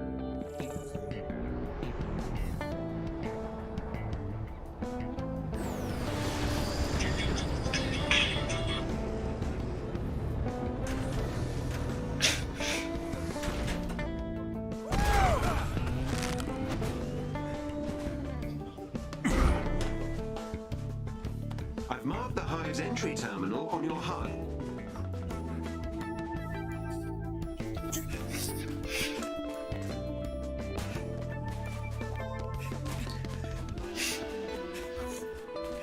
We got company, you guys. Oh man, Jesus. Access that terminal. Awesome!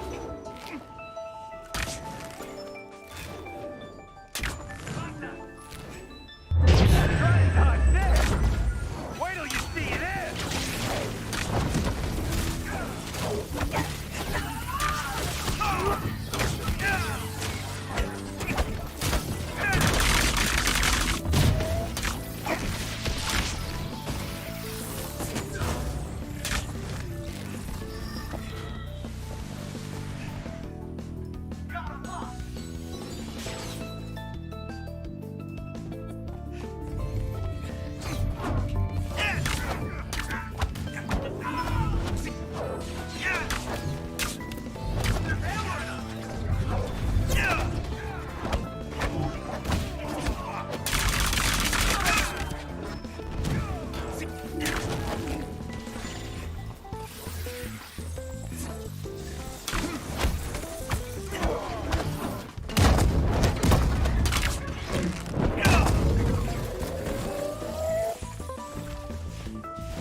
Have been accessed.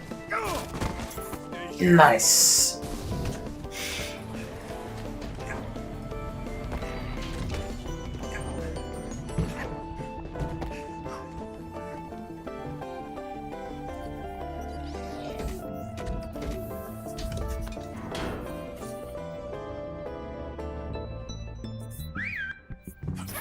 So, you went through a, huge change in your body when you got the super soldier serum, right? Yeah? What is this about? Nothing. Nothing. I still haven't gotten used to it. The super strength, superior eyesight. Head for the location on your HUD. I feel like your heart wasn't in this. Doesn't matter how many. We got this. Nice to see you.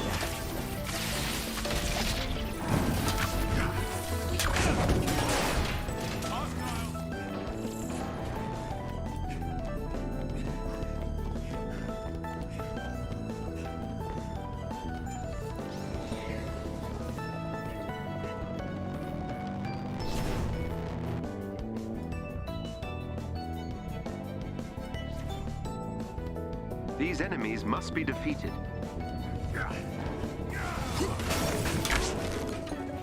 Time for a boost!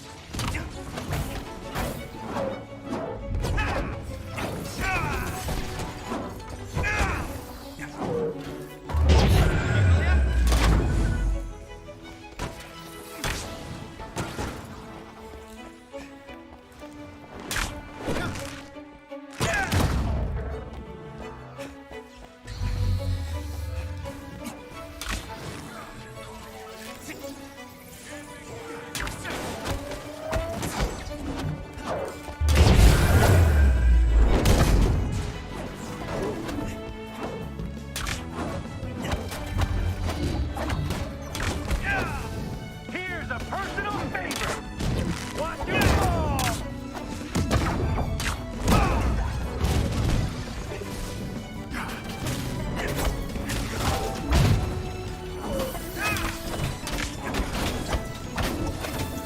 What's better than one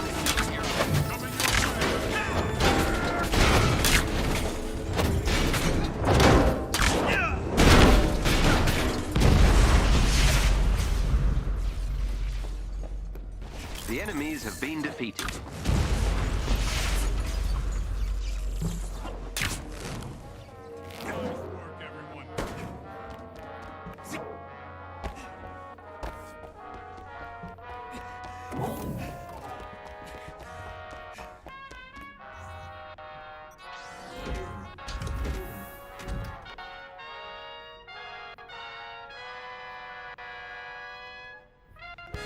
Thanks for picking up the mail. Appreciate that.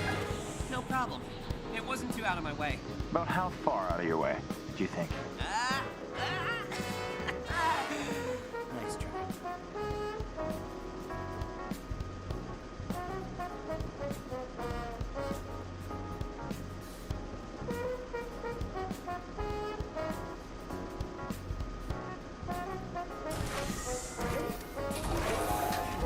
An elite AIM team is close by and on alert. Updating your HUD.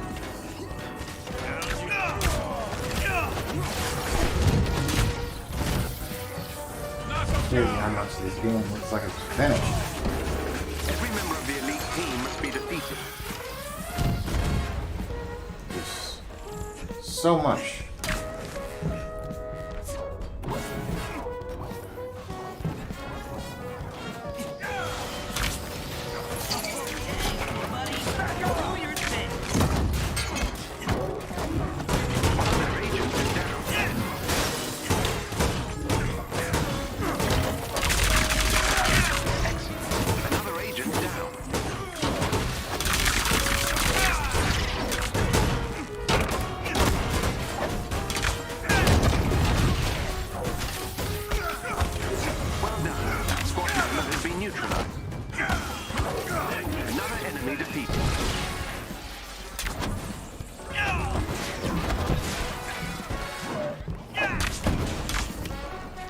team are no longer a threat.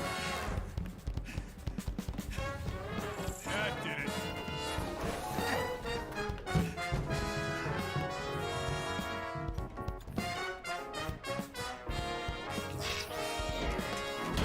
Yes, sir.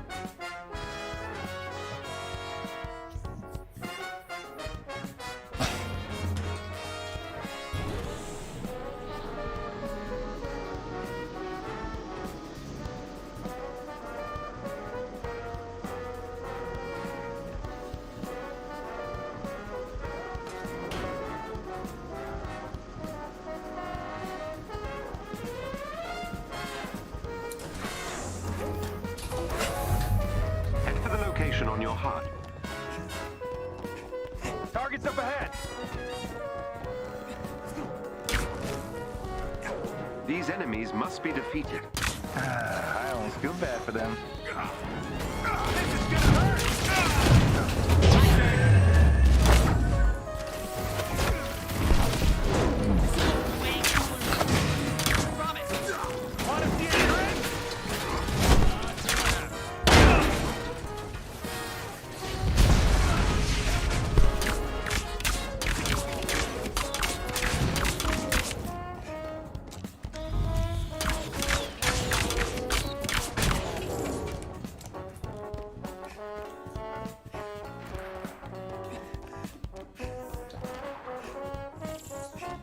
It's not over yet!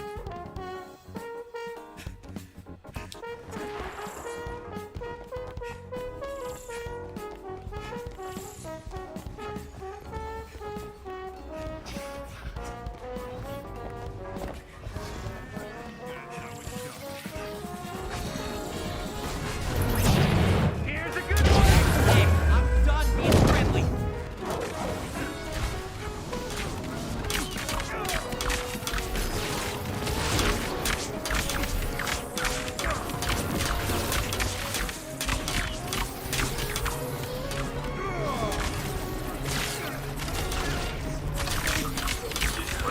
One thing at last. That's him. 4 exceptions, Valley of Bowser emerging, and the final fight were both tense. But for the most part, it was a silly romp to colorful worlds featuring some upbeat music. No, there's another game series on the same system that covered what Super Mario did. You may be wondering now about a computer covering the stolen bananas possibly any more sophisticated. Well, major components in unparalleled depictions of music and visual ambience alongside the adventure. Today I'll be looking at the dark aspects of the case, this time focusing on the mature direction and tone this game should be established. The plot of Donkey Kong Country is as basic as one piece. Without this dragged by a backstory that has been building, in-game the player can head to his treehouse to reveal the missing banana board he must be found. Learning later that the culprit is King K. Rool, a fearsome dictator with an intimidatingly bloodshot army. Exactly, he's taking the bananas is up for debate, whether he wants to stave off the tongs, which is or feed his own hybrid fruit to combat Scorpion as suggested in the game. We're looking at the theorization of what those things. So dismissing hypothetical These enemies must be defeated. Stealing bananas is unarguably so. What else does this hybrid do that is villain? Why use the threat? This star, he has unleashed his entire army to score Steve back. And at that time, he constructed his entire army. Since it was presumed built on one smash, this marks the first time in a trilogy that technology versus nature is scored, and I quite frankly execution.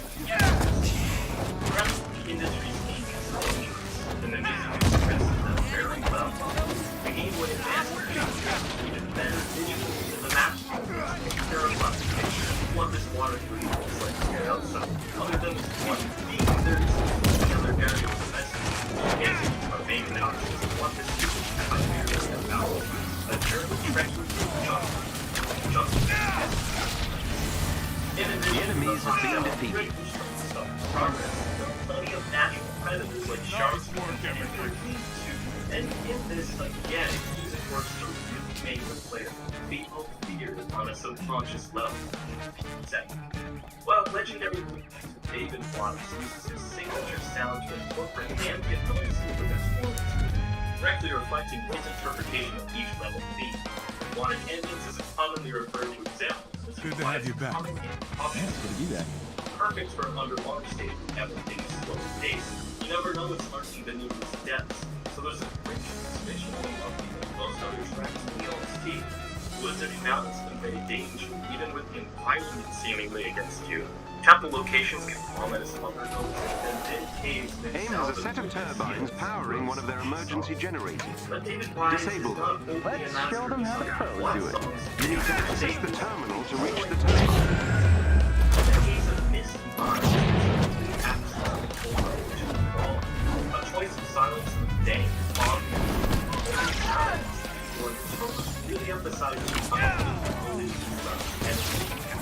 the more of any other level layout of the game. A good portion of this adventure is paired with the one thanks to the music. To contrast, I feel that as Dimension Mind Clubs, they're bringing a different style here. They work to intimidate with fast-paced obstacles and what concentrate. Destroy the turbine. Hopping over deck and track through bonds. Painted instant death and frustration of many flares, hoping to simply make it. AIM has sent forces to stop you. Sounds quite serious. It's a mission field. Ambient horror combined. Check out the Stop and Go station. Or far away from the bar. Let's count bases for right side tables. Well done. Pitch black area. Moving away from level design, though, I'd like to mention the controllers. Instead of a single text pop-up, this game clearly wants to make you feel bad for ending Kong's journey early. Battered and beaten up, pair of heroes objectively as you can. Avoid of light, first man, black Excellent. turbine top it off with long names over head leaving the player with sole option of detaching those controllers.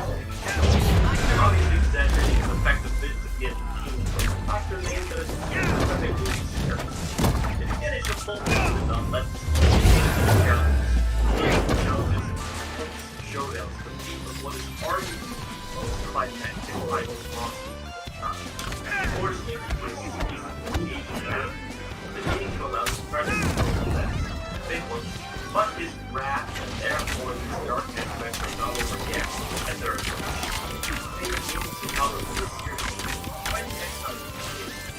the much more foreboding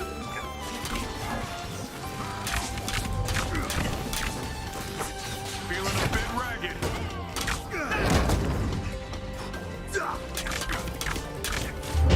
I'm in trouble here.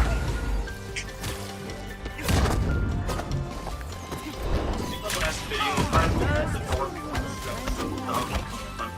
this time though, I'll be analyzing these combos, that expand without reaching the original establishment, grander levels, better bonus stages, and an introduction to the best characters in the entire franchise. That's not all. This game had few specific music stars. This game as a whole has no necessary. DK was all about taking that stolen property. Holding on seemed to get all the time. The generator is no longer functional. They never learn. This time around, though, he's gone, and it's up to the sidekick and his girlfriend to take charge. What's more, you're no longer on your ground. The entire game takes place on empty territory, and the music makes this game completely obvious. While the match-making music for the last game was better than common, this time it's sinister. You are unquestionably in treacherous land. The entire game is clearly themed this time too, with all feelings dawning a pirate motif in every level. It calls for an epic soundtrack that in itself is more vivid, nothing borders on spooky, as the other theme of this relates to this sound. There's what seems like plenty of inspiration from the horror genre to heart-pulling chase segments in an amusement park after all. This game is overtly dark in every world. For music, Sneaker Push Symphony is often into how reflective this OST can be. It's sad, nostalgic, and a beautiful listen when traversing such difficult terrain. Building this trend is forest interlude. Most parts and instruments and the perfect melody of songs and creature sounds. Mining Melancholy is another track that says it will then get named. It's a complex assortment of piano and that did it. Theo, work your magic. You're safe now. And this time, you can post all of the genius is part of the party. Moving on to some more specific examples. We have the game overstrength that you mentioned again. While trying to look at it uses all lives and easy. It's an imprisonment of 2 calls. Captured and helpless. Camera pans down and through the sharp shade of red to really drive home the idea that you messed up big time. Potentially responsible for those game overs are the bosses that mean business. A new skull icon with glowing red eyes will warn the battle ahead. I mentioned the use of spirits before, but this instance isn't comical like the, Stroll. That's its real name. No, in this case, the player is tasked with a second round against the soul of the hostage. These enemies must be defeated. And, assuming these eggs are of the creatures of the time. Yes. Its babies aren't big to do that, but two. This boss was never reported until the declared one is not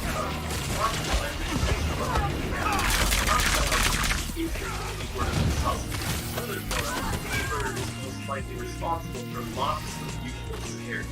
In the end, there's a wall against a wielded sword on display. Whatever it belongs to. But soon turns sentient launching up into lava. Presumably a possessed phantom sword and it wants your protection. But it's safe to dispose of and onion breaks apart its bones to the scariest enemy by far though are the black floppers, making their appearance mostly lost. These variants have similar intelligence, feature large glowing red eyes and strong teeth. These creatures of hell will steal each fire as the light moves. Shooting characteristics since these collectibles essentially match as light force. This concept is made less horrifying when studios interpretation of the light force, since they're actually used as an item to carry beacon rather than classifying themselves. Though it is still worth noting that this game is much later and not part of the original series. Lesser aspects I'd like to mention before finishing off are these slides resembling more animations of our characters. These were most likely used for failing bonus rules and some other kind of application, but dismissing that, we definitely have a game rule with even more medicine. With his washcloth in the end, he clearly is to capture Donkey Kong, seemingly finding that he was clever bosses. In fact, he is that base.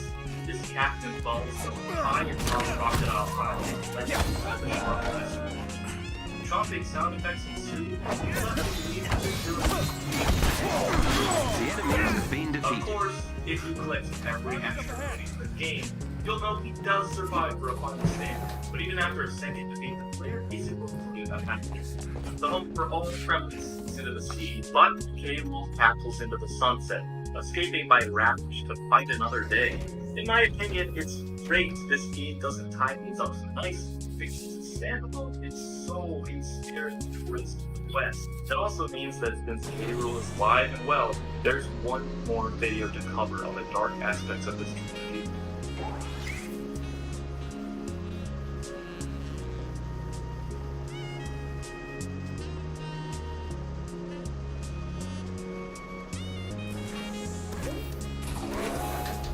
An elite AIM team is close by and on alert. Updating your HUD. This video is a shocking commercial effect.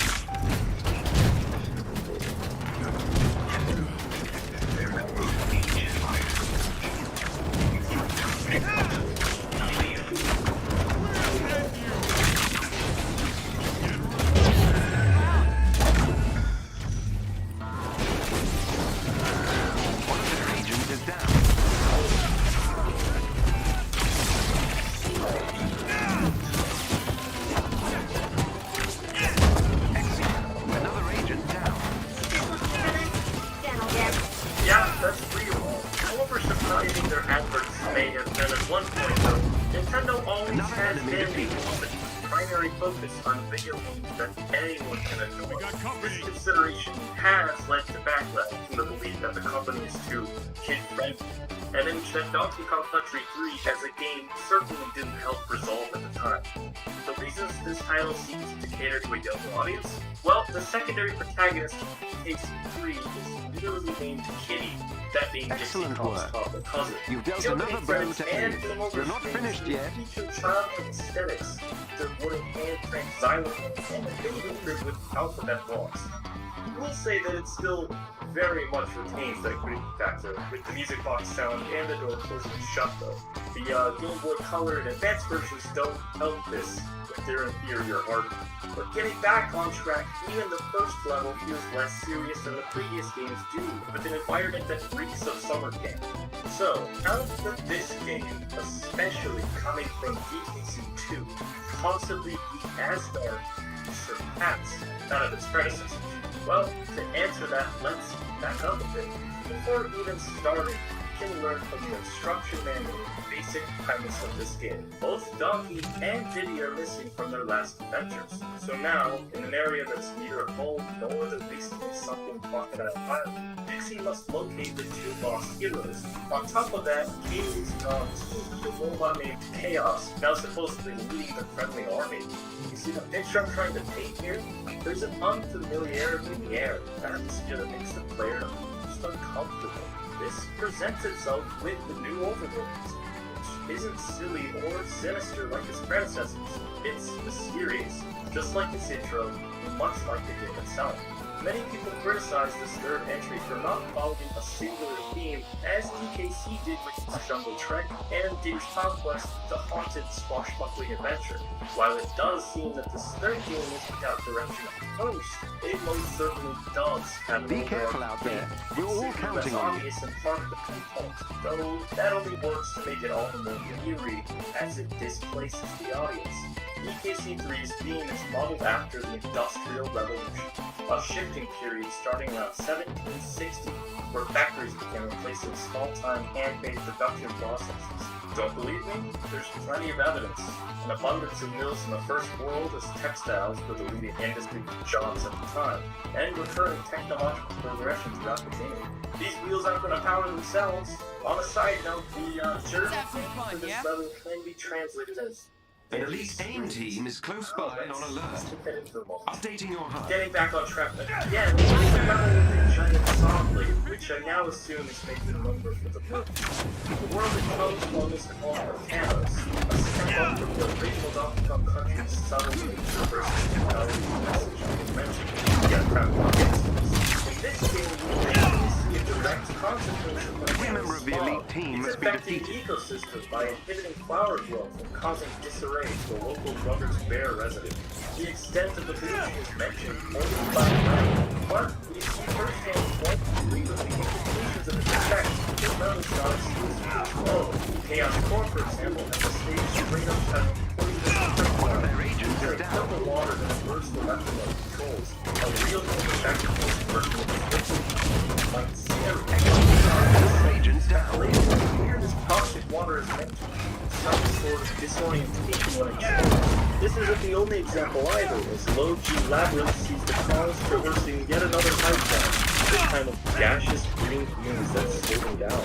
My point is that while DKC introduces the concept, DKC3 flushes it out so much to the point where this is almost the direction the developers want to go. Two levels have gimmicks involving poison that influence the cons, and another, giant saw, that can be visual fodder for the concept of forest destruction. I love DKC3's focus on pollution and its Industrial Revolution motif, reasons why it's my personal favorite of the trilogy, and deserves to have been covered for dark aspects. Unrelated to this theme, but significant to the overall anxiety-ridden presence the game presents, is the song Waterworld.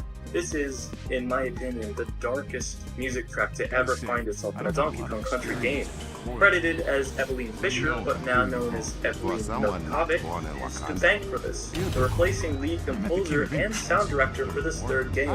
Being no stranger to the series, she really does a spectacular job crafting her own OST here, worthy of admiration amongst the very best of video game tunes. The other underwater themes, Aquatic Ambience and Lockjaw's Saga by David Wise, can be summed up as beautiful and epic respectively, but this game takes a different approach, and primarily centers around the horrors beneath the surface. This song invites feelings of helplessness and everything off-putting about the sea in one melody.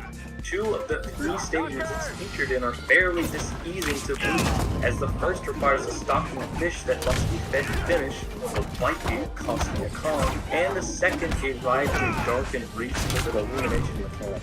With that stated, I'd like to now discuss the bosses. While not as outright menacing as these icons, I'll note that the game does have a neat gimmick with its boss locations on the overworld. Check out these evil faces, though they admittedly can resemble what a small child would draw to be scary. Speaking of childish, while some of the bosses are silly concepts like an anthropomorphic groping barrel or an abominable snowman, they all have one thing in common, and that is irritated big red eyes. K-Rool's always had this going for it, but apparently it's infectious in an ordered premises. Look at all these. When they're all eventually defeated and the unconventional pair make the to Castle Chaos, it's finally learned that K-Rool really was here the whole time, influencing his army behind a literal curtain. There's nothing worth mentioning here in terms of dark aspects besides the boss's electrocution sprite, a Frankenstein homage in form of the bear and K-Rool inside persona, and the fact that Donkey and Diddy were used as human simian batteries for Chaos. Not quite disturbing at face value, but thinking more can be quite unsettling when considering that their life force was most likely what powered up this machine. Additional things to note, this is the last game to feature Wrinkly Kong alive. He canonically died. Destroy all the power core. Before Donkey Kong 64, Crusher named his spirit for every following kind of to wrap up this trilogy, I think necessary reserves one last game. I was terrified of failing this. This is how much now when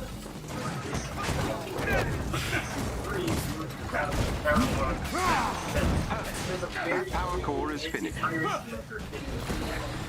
with this, the game only pops up with the lost and play effect.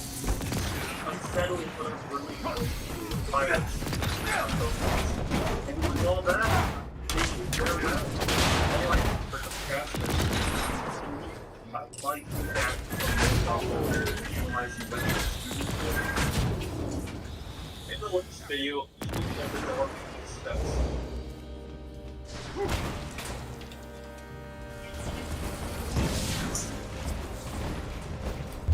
Has been said about Metroid. How much do we really know? To access the hidden data, I crept through the narrow corridors at Nintendo headquarters and tapped into their central computer. Okay, that's not true. But after analyzing interviews, articles, books, and magazines, testing theories, and reproducing glitches, I decided to make this video culmination of my findings. This episode of Declassified, I'll break down all the secrets, codes, and forgotten lore for this classic game, detailing information you may have heard, some you've forgotten, and some you've never known.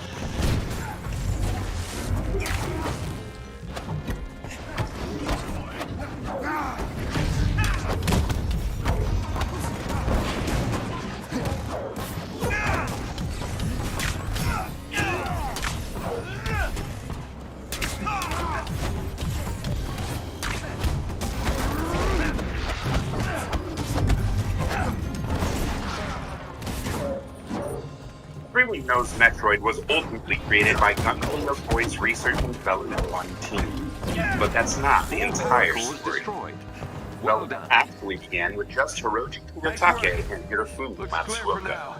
While both had made Game & Watch titles, neither had any experience developing Famicom games. But as Yokoi used to say, if you can draw, you can make games. So they were told to make something. They had no clue about the development process, no clear vision for what this project might look like as a final game, and were given no direction except to throw it together in the old way. Just as the pair were starting to build the game, Mario Mania hit.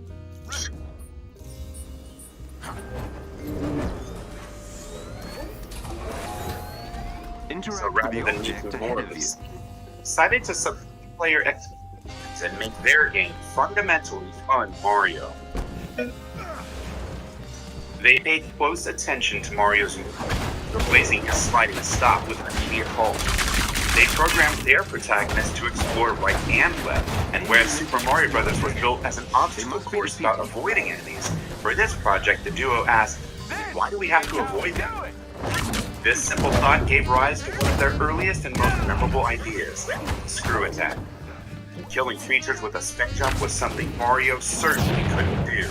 Yeah. Yet, Like the smiling clouds and fluttering turtles of the Mushroom Kingdom, they designed dark caverns to sleep futuristic hero and bizarre alien creatures. When it came to naming his character, Kiyotake moved it from Pele, the king of football. His real name is Samus Arantes Nacimientos, or so he thought. Turns out Pele's actual name is Edson Arantes do Nascimento, so Kiyotake is part right. Whatever the case, Samus Aran evoked the android warrior image he desired, so he went with it. And though he assumed it would be changed later, somehow it never was. For nearly 7 months of development, the game was far from complete, yet had a release date set only 3 months away. A senior designer asked 26-year-old Yoshio Sakamoto to help, but seeing how far behind he was, and how grueling the task was, he initially refused the project. Eventually, he changed his mind. When he arrived, the atmosphere was well in place, and Samus was character enemies, but gameplay and location backgrounds were repetitive.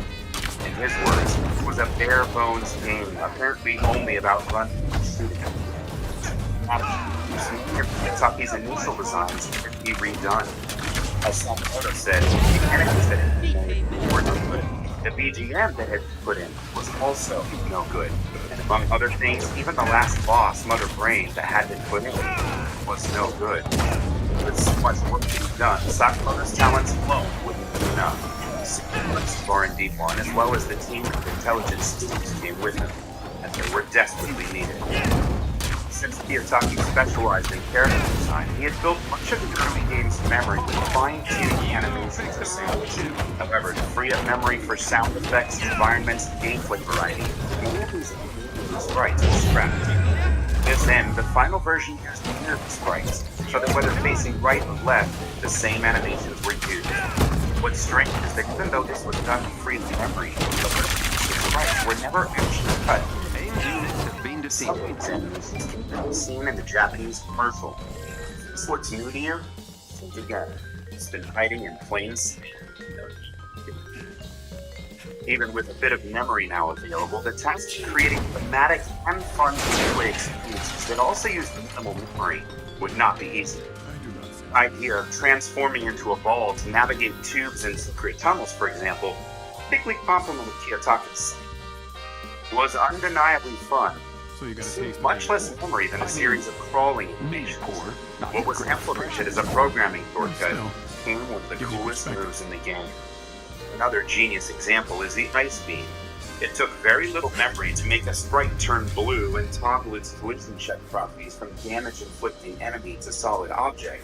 Yet the idea of finding an on-cannon upgrade that could not only freeze enemies, but also change them into mid-air platforms was both thematic and unbelievable. Has a set of turbines. Dropping bombs to find secret passages or attack enemies was already an interesting gameplay experience, but having the explosion launch you in the air was great, and it used little space in the code. This bomb jump opened up the game to creative players, and eventually led to sequence breaks and glitch exploits developers never intended. Sakamoto and the team also needed to revamp Kiyotake's level design. They added several new environments and designed unique alien creatures to populate them. The original level layouts were so narrow that Samus traversed them too quickly. To remedy this, corridors were expanded with additional rooms. Even then, with only about 500 total rooms, Zebus wasn't all that big. The team increased the sense of size by hiding power-ups and restricting parts of the map until specific upgrades were acquired. Concerned that players would be confused by this non-linear lock-and-key structure, they designed the first few rooms to be a perfect tutorial. Thanks to Super Mario Bros., players instinctively moved to the right and entered a room with a series of strange blocks. The light below hinted that it could eventually be explored. Continuing right, players encountered an impossibly narrow space. They had no recourse but to go there. Unlike Mario, the left, where they would inevitably find the Maru, the key in the left fence. Since the game had underground metro subway-like tunnels and an android protagonist, developers combined the two terms, Metroid were born. The music was composed by Hirokazu Hip Tanaka. as he put it, just happened to be a member of R&D1's sound team. He didn't want Metroid to be as cheerful or hummable as other games at the time, but wanted it to feel like players were encountering a living creature, where sound effects and music had no distinction. He also wanted the music to be completely immersive, perfectly matching the visuals of each environment. As part of that process, he even gave them their names. Friendstar.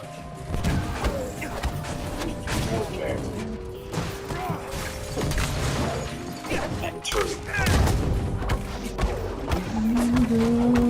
Interestingly, Tanaka never wrote the Metroid series again, but eventually went on to compose the Pokemon anime. Later, president of Creatures Incorporated. The generator is no longer functioning. They discussed having different endings based on completion time. Thought it would be a nice reward to let players see Samus without a helmet. But if Kiyotake mounted Pele without armor, it didn't last. No one seems to know whose idea it was. Someone said, it would be a shocker if Samus turned out to be a woman. It certainly was. The team loved the idea, and it was implemented right away. Somehow they met the deadline. We had a On funeral August for you 6, in 1986, Metroid was released for the Famicom Disk System. It was a private moment between a small group of us that knew you. I hope that's how the real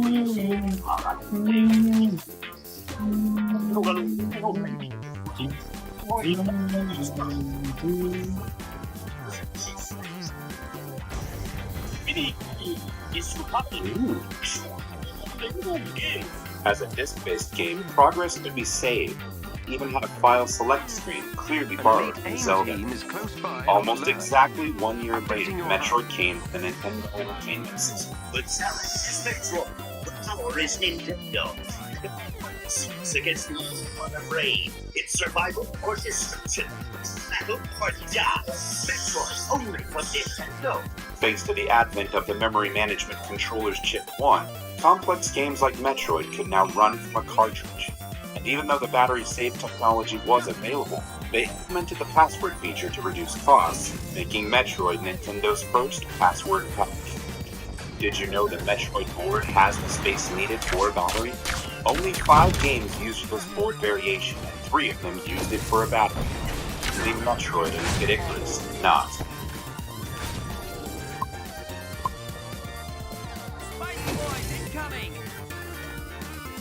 Sakamoto openly stated that Alien was a huge influence on the game.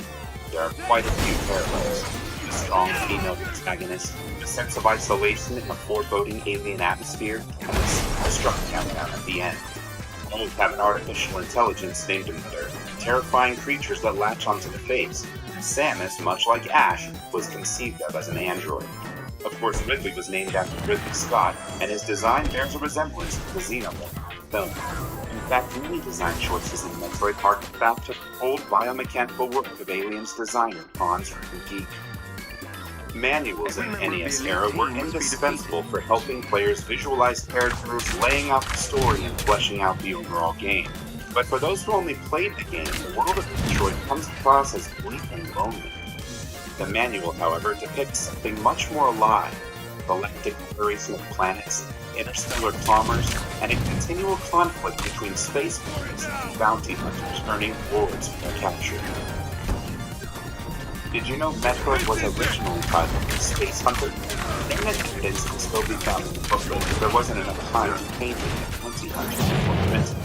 Interestingly enough, only 1 month after Metroid's release, Nintendo released a game titled Space Hunter for Famicom, and even more bizarre, featuring a female protagonist fighting aliens in space.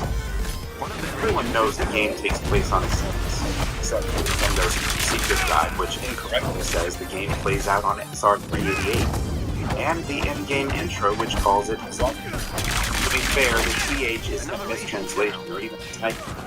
Japanese, the S and TH sounds have the same pronunciation as most spellings were accepted. As for SR-388, the Metroid homeworld mentioned here and later featured in Metroid 2, did you know it was named after the motorcycle engine? The Yamaha SR400 series engine may have had 400 in its name, but there was actually only a 388cc engine. Kiyotake always wanted one, so he snuck it in the story, and now its technicality is perfected from Metroid. If planets named Cetus and SR-388, it would be easy to think the game takes place in a distant universe. You know you did well out there. Metroid was stolen by space pirates as researchers were bringing it back to Earth. Whole teamwork thing is Metroid takes place. kind of new for me. So clear, as it uses a vague yet I hope we haven't disappointed. system. It is now here. You're joking, right? It's 5 of You're the history of the Captain cosmos. America. You'd have to, like, hit me in the face to disappoint me. This is pretty well Actually, fun. I'd probably just assume I deserve it. Call Samus. But did you know Ames described as a saint? His entire body is Head for the location on your HUD. Sure, you know that Wolfball was called Mari. With Mari, Samus grows small. Let's do this right. Comes from the Japanese army Mari together sounds cool in Japanese, while in English it's crossed a mysterious music artifact. Interestingly enough, the official website offers a simple, so mysterious translation called it Ball. Area was supposed to be translated into by the release of Metroid 2, this translation becomes standard, but the booklet does give a nod to the correct translation too. From Mario Brothers, which only had a few enemies to remember, where enemy names were the focus of the first. It's often completely unknown. You know this was a or that this was a sure, some enemies are well created quickly, but even serious Metroid fans would be hard pressed to label the gamut sweet for Tika. Did you know Metroid cartoons? Huh. These enemies must be defeated. Dick animation? Several game-based shows, including Double Dragon, Castlevania, kinda. Much like the shows we did, the creators of the material. Samus was depicted as a man in a space.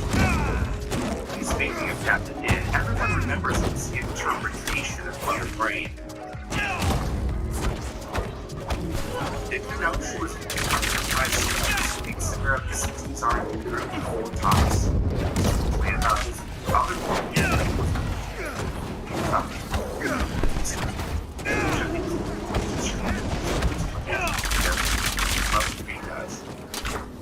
as weird as his Mother Brain was, did you know Captain America had equally confusing takes on other Metroid characters?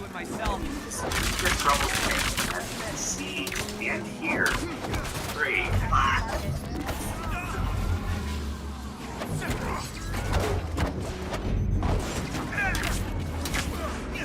That's really sweet. At least great. Others bizarre interpretations of Metroid enemies and power. President reaching out and this next to Metroid. His office was deeper than their headquarters behind the hallways and autonomous doors. In the next version of credits, we see a special thanks to Captain ported the game to the NES, but in this version, thanks to Manko Benkei, many kids never the enemies have been defeated. This was, but as it turns out, it's first metal. Rather a nod to 3 takeout restaurants that got them through late nights in the final stretch of the game.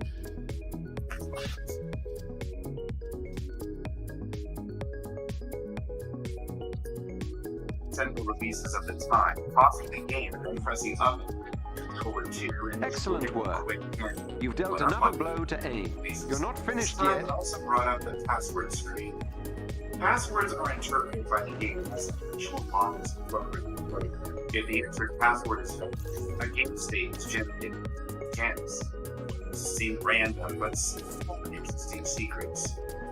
Kids who saw this, for example, may have wondered what this word was. But it turns out it says NAR password that spawns Samus and brings all powered items, unlimited missiles, and speed hybrid. For password, the code spawns Samus and brings car with all power items, unlimited missiles, a wave about speed hybrid, energy, never get below 30. Unlike other passwords, NAR password is programmed directly into the Metroid code, but unintentionally left again.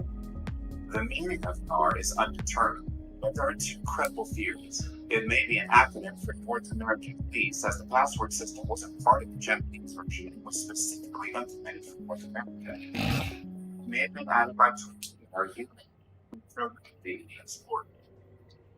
Justin Bailey folks, players created, really defeated, and everything needed to complete the game is the eyes of folks. Samus is wearing her suit. Instead, we see her wearing a magenta one piece, pale skin, and green hair. As a side note, this already plays versus Samus had green hair, but she's actually a brunette. Be careful out there. We're all counting on you. Lego shades of green as the various. If you want to play as brown-haired Samus from the start of the game, here's this full code. Who is Justin Bailey? A common guess is that he was a programmer, but there's no record of Justin Bailey ever working on the game. Some have posited that it means Justin Babies. The problem is, Baby is a synonym for babies and wearing the most likely answer just might be the most unbelievable.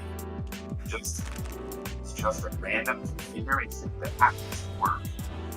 This common theory is that someone tried entering the username doing Justin worked.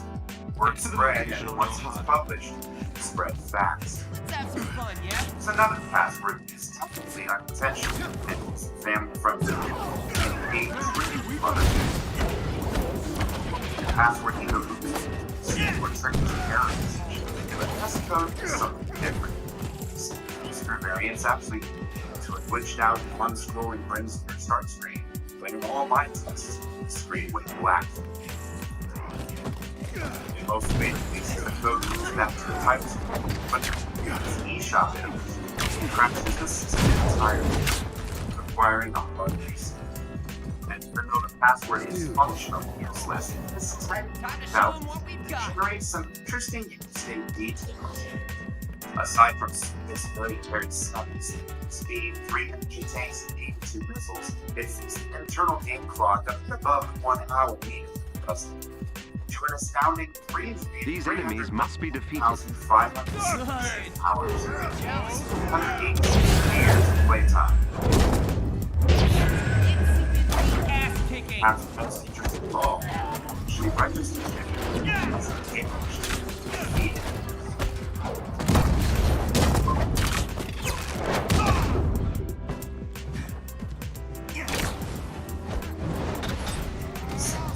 Tireless to destroy my home. Now, the power of brings order to directly look at the starting location. This is some additional context and there are notable cartridge versions that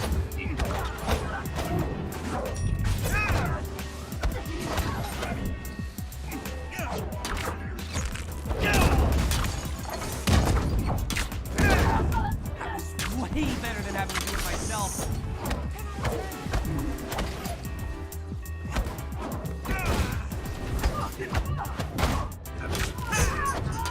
only after finding the high jump.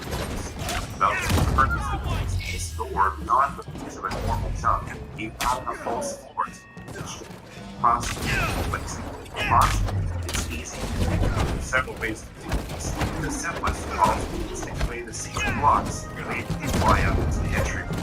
That is the reason it's done jumping frames. Password was designed to stop players from going to touring until they defeated both Fane and Fane. You know it's possible to boss without hitting them? The trick is to lure the Rio from the previous corridor to follow you through the door. Inside, frozen, this is a platform with bomb jump bypassed again. This Metroid has different endings. How the conditions result of each one. If the completion time is longer than 10 hours, that's will turn away and cover her face in shade. Between 5 and 10 push, these are harder than 30. Between 3 and 5 push, the elements finally see her face and brown hair. Between 1 and 3 types appears and she will lose. The game is turn out. It's revealing scenes. Has an added bonus, completing the game faster. And if the game is completed, it disappears and you finally see her face in brown hair. Between 1 and 3 out of 3 times she disappears and she waves. Enter the location on your HUD. Now, it's revealing scenes.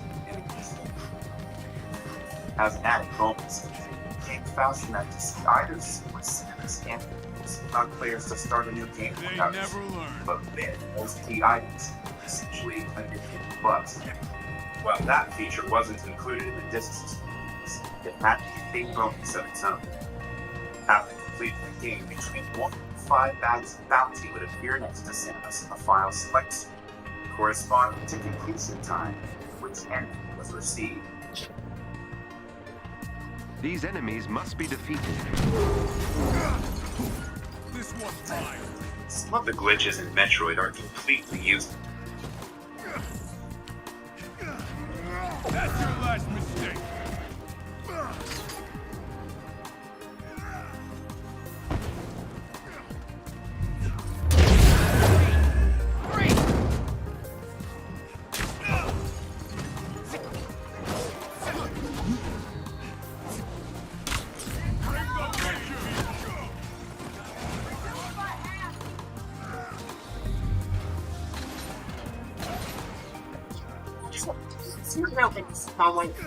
Something also about I regret to inform you that this next instance is impossible for times of mistakes. This is my instruction. Now, do you want these? Thanks. Okay, take out the money. It was fun. This is your insurance. All things considered, pretty well. Research station at Ceres. Scientists could study its energy producing qualities. You know, there is circa XX. So bring up the. You know, that's what. Some are useless yet fun. Others are just plain weird. But some glitches add significant to the game, enabling cool abilities and sequence breaking effects. The unwarp jump, for example, allows players to jump mid-air after the ball. The enemies have been defeated. Which press up and only up while her ball form is in the air. Press A. Jump off the air as if it were the ground. The bomb jump allows Sims to jump mid-air off a bomb's explosion. To do it, lay a bomb, then unmove. The explosion will launch her up and she'll be able to jump off the air for extra height. The double boost is done the same way, but is performed from a higher series of explosions. The door jump, Club Issue 3 called Wall Forms, allows players to acquire upgrades out of secrets, access item lock regions early, done. They can also trap Samus are fighting AIM forces. They want to defect. Pull it off, Help open the it, or scientists defeat AIM's forces. When it closes, rapidly alternate between up and down presses on the control panel. The warp animation contains an upward pop that propels Samus up the wall. Walls like this can use the shield bomb. We wrap at the bottom of the screen, but in other instances, the screen needs to scroll up. To do this, simply unwarp and jump at the wall until the screen realigns. And climbing again. Or jumping can also take you to secretly hidden parts of the game, like this 5 rooms above you contain English hideout. These are often called secret worlds, but it's not exactly what they are. Levels in Metroid are composed of a series of rooms, each with a corresponding room address number. For example, room 15 Warfare's room 15 English hideout. Elevators allow our users transitions to switch, among other things, the regions associated with each reference number. But in this case, the door jump allows you to go to warfare without in the elevator, or without switching back to the warfare's map. Simply showing the corresponding stuff in the secret world.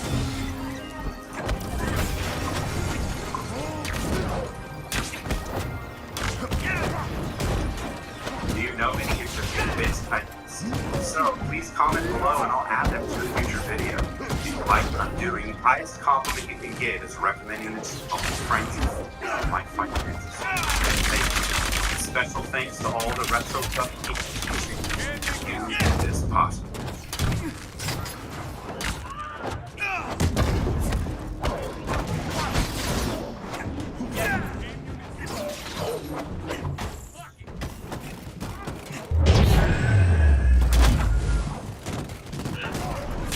The scientists are safe.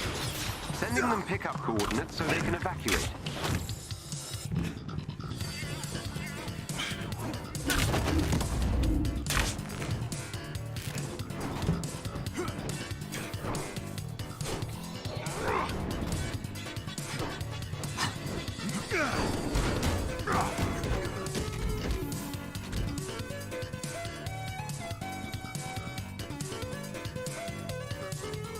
Gotta say, I don't have a lot of experience with royalty.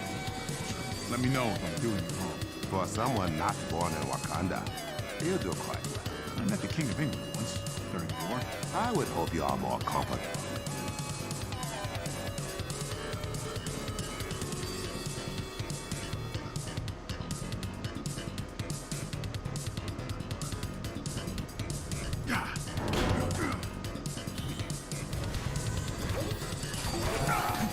Destroy the AIM power core.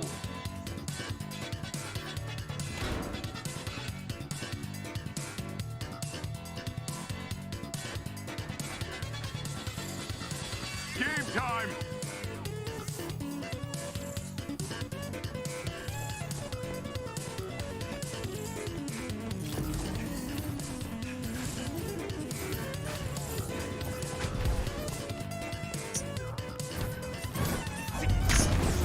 About the Legend of Zelda, it seems impossible that anything more can be learned. And it turns out, there's quite a bit. See through this information. Use the terminal. I'll get you past straight to classified files. That's not. You're studying interviews, articles, books, magazines, investigating every anecdotal theory, and testing on glitches. Created this video that culminated in my fun. In this episode of Declassified, I'll break down all the secrets, codes, and forgotten. God damn it! Detailing information you may have heard, forgotten.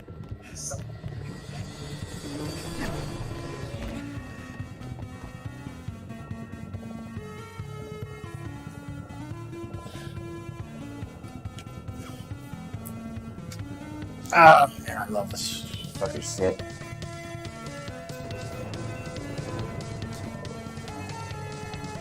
Destroy all the power cores. I think we're pretty evenly matched. Even though Super Mario Bros. Was released first, development on Zelda began first, and the two as-yet unnamed projects were created simultaneously throughout most of 1984 and 1985. To ensure each would be as different as possible, development ideas were sorted into two categories based on tempo, structure, gameplay, and eventually appearance. One of these early ideas involved moving a square on a black screen. It was rejected for their athletic game category, but worked perfectly for exploration. This simple experience became the basis of Zelda. Inspired by the popular David Jones films and computer-based RPGs, which were dominant in Japanese gaming, designer Shigeru Miyamoto began to think around the core mechanics and treasure swords, The project was also famously seen by his own experiences growing up. Sliding shoji screens, a bulldog that barked and charged at him each day after school. Wars is often mentioned childhood explorations. Miyamoto once discovered the opening of the cave. He returned to it several times and worked with courage to win. Plugging a homemade lantern, he went deep inside until he came to a small hole that led to another cave. Breathing deeply, his heart pounding, he climbed through. He never forgot the exhilaration he felt in his discovery.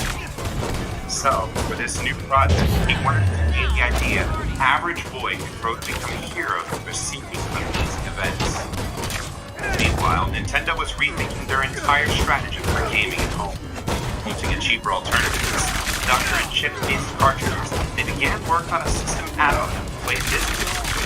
Famicom Disk System Media could hold 128 kilobytes of data, nearly triple capacity of standard cartridges, deployed an additional audio channel for enhanced music, and it allowed for game progress to be seen. These new features were perfect for the sprawling adventure Miyamoto had in mind. Even in the earliest sketches, he had a clear view of the treasures and creatures in store. While some never materialized, well done. Magic and adventure were in place from the beginning. The gameplay, however, was not. One early idea was to use the disc system's writability to allow players to create dungeons for their friends to explore. But it became apparent that playing labyrinths was much more fun than creating them. The creation tools were cut, and the game became just a series of dungeons without connecting them. Early mock-ups depict a three-dimensional entrance where players would enter the first dungeon immediately, presumably straight from the title screen. Eventually, the overworld was implemented, and the team began filling it with caves, dungeon entrances, and lots of hidden secrets. But test groups weren't accustomed to non-linear gameplay and didn't know what to do. In response, Miyamoto took away the sword Link initially started with. If you can gain control of AIM's network caves, the players would begin temporarily, I can immediately with infiltrate the exploration security mine. system. Interestingly, the old man in the cave originally offered Link a choice between the sword and the boomerang, a relic that somehow even made it in the instruction manual. The team always intended to call the game The Legend of something, but the final word eluded until Miyamoto heard the name of author F. Scott Fitzgerald's wife, Zelda. He thought it was mysterious, beautiful, perfect for the game and the princess he had created. Impa, meanwhile, who gave Link direction, came from the verb art. Link's name, though associated with several conflicting origin stories over the years, always has to do with connection. Miyamoto said he originally envisioned the Triforce fragments as computer chips, and the game set both the past and the future. Since the protagonist originally, he named it Link. As for his appearance, it was born out of system limitations. Fellow designer Takashi Tezuka gave him an oversized sword and shield to help him stand out from enemies, and a large hat with elf-like ears to better contrast with his weapons. These features reminded Miyamoto of Peter Pan, so they adopted a similar attire and color scheme, and Link came to life. Given that Mario and Zelda were developed at the same time, you might expect to find similar musical borrowed from Zelda's score as well, but the entire Zelda soundscape shows original work and composer Koji Kondo's maturing talents, with one small exception.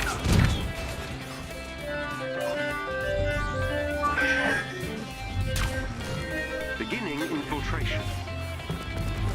Though it's only a simple arpeggio, it's worth noting that Kondo played keyboard in a college band that covered mainly the songs of Deep Purple.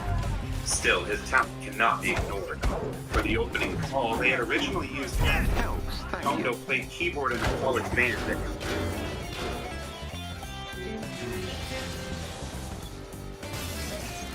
AIM has initiated Though it's only a simple arpeggio, it's worth noting that Kondo played keyboard in a college band that covered mainly the songs of Deep Purple. Still, his talent cannot be ignored. For the opening arpeggio, it's worth noting that Kondo played... Beginning infiltration.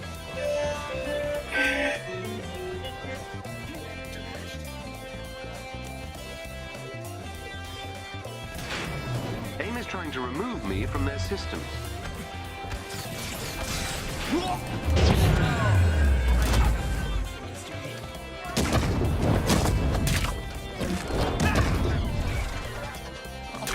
Beginning infiltration.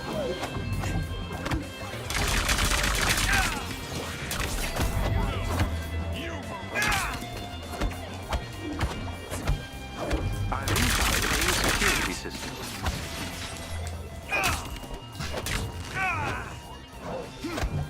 AIM has initiated their shutdown protocol.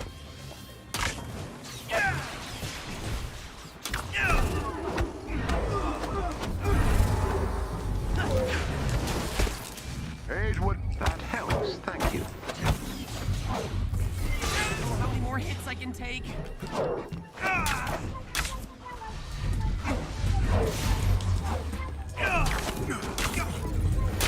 Beginning infiltration.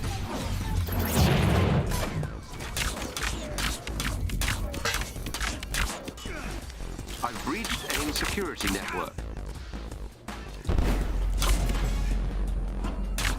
Let's take these guys down.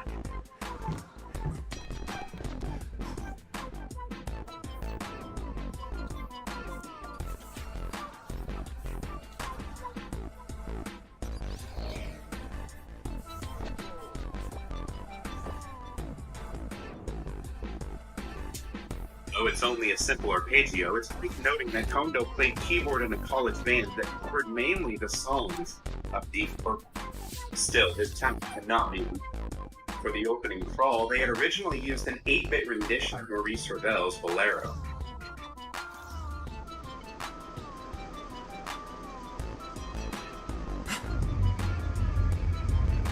In Japan, most music becomes public domain 50 years after the death of the composer. When the team double-checked Ravel's date of death, they discovered he had passed away only 49 years and 11 months earlier. The copyright remained, and as the promised disc system launch title, Zelda could not be delayed. Kondo worked feverishly through a single sleepless night and created one of his most memorable compositions ever. Heads up! Got an upgrade! It's me! Suspected rearrangement of the main theme, in the above suggested courage before setting out on an adventure. On February 21st, 1986, Zelda no Densetsu was launched in Japan. It contained the title of the Hyrule Fantasy, as they hoped it would be the first in a series of games set in Hyrule. Of course, they varied, but the name didn't stick. Its release in North America, however, almost didn't happen at all. For Japan to initially contain it, saving game progress would have required long passwords, and even if they overcame these issues, Nintendo of American President Minoru Arakawa feared Americans would have applications for it. Thankfully, with advancements in semiconductor technology and the implementation of battery-backed saves, The Legend of Zelda eventually did release abroad in all its golden splendor. Did you see the latest Nintendo newsletter? Whoa, nice graphics! I'd like to get my hands on that game. You mean you haven't played yet? On my Nintendo Entertainment System. It's The Legend of Zelda. It's really rad. Those creatures from Ganon, pretty bad. There are text speakers too. Do I help with my hero tools? And to alleviate Arakawa's concerns, they included a map. Miyamoto, however, found its diminished sense of adventure, so it was sealed in warnings and used it only as a last resort. But it wasn't exactly the same game. Some aspects were improved, and others, particularly the sounds, had to be altered due to technological differences between the NES and the system. Whoa!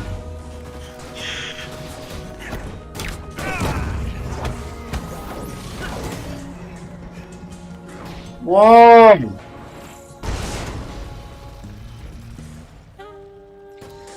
Its appearance as a Famicom cartridge didn't come until 8 years after its initial release and 3 years into the life of the Super Famicom, at which time a 1 was added to the title screen. Oh! I thought... you can just quit the mission, bro.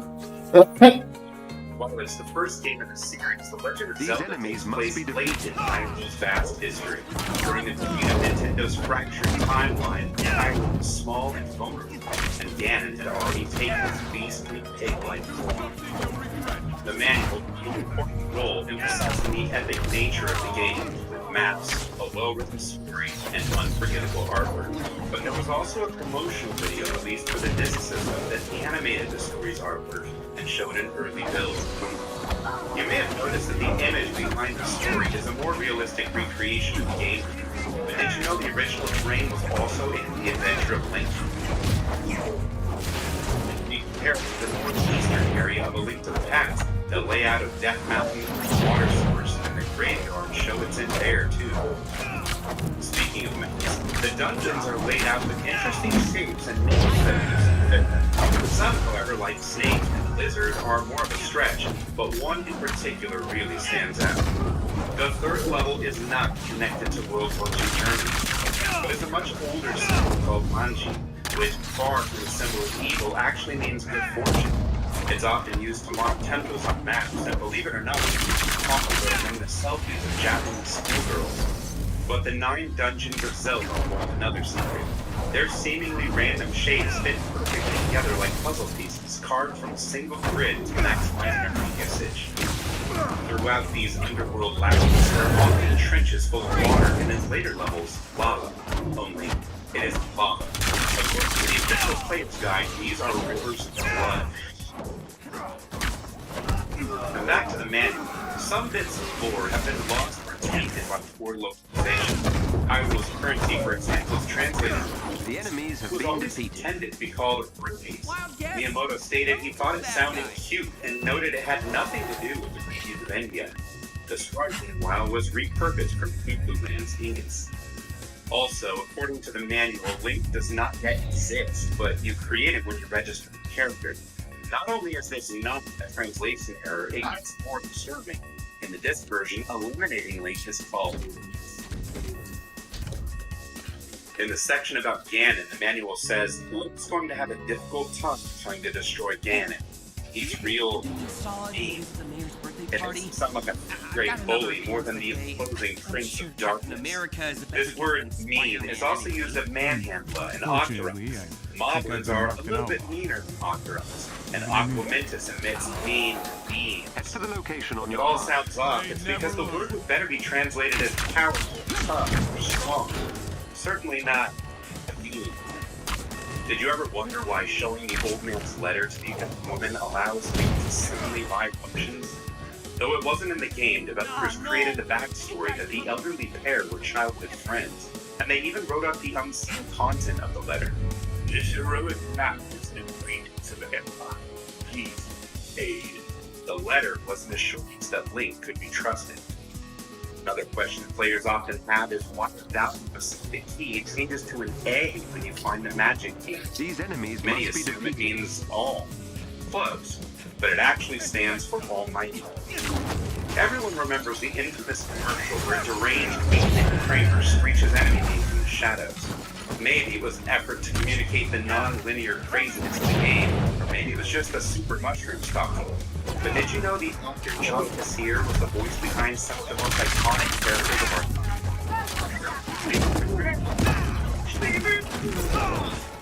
Some of the most interesting bits about those oddly named enemies are right there in official materials.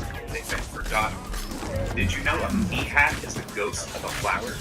Or these things are called bubbles, and that bubbles are spirits of the dead? Did you know that Aquamentus is officially a unicorn monster? Big Dogger is a sea urchin? Or that Zola, not Zora, are half fish, half woman swamp devils? And Moblins, of course you remember one. Well, you remember all.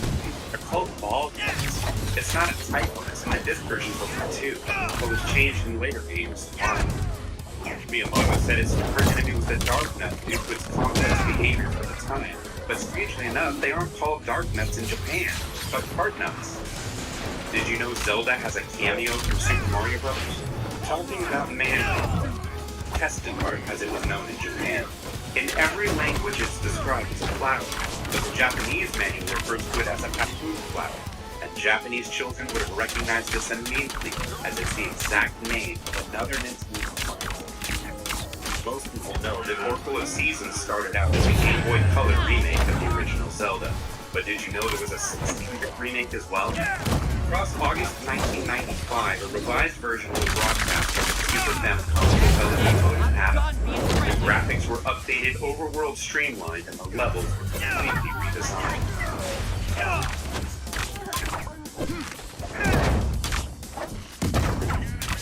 One of the most famous codes occurs by simply registering a file with the name Zelda. This unlocks the secret quest, which normally becomes available only after defeating Ganon. This simple 5-letter code opens up an altered highway, essentially a sequel, with new labyrinth layouts and different locations for dungeons, items, and secrets. The only other code of note lets you save at any time. Many people have forgotten, but you don't need to make Link die to save. Just go to the subscreen and then press up and A on Controller 2. This is mentioned in the booklet, but with a botched translation. Press the A button on Controller 2, and the control panel. Ass-kicking!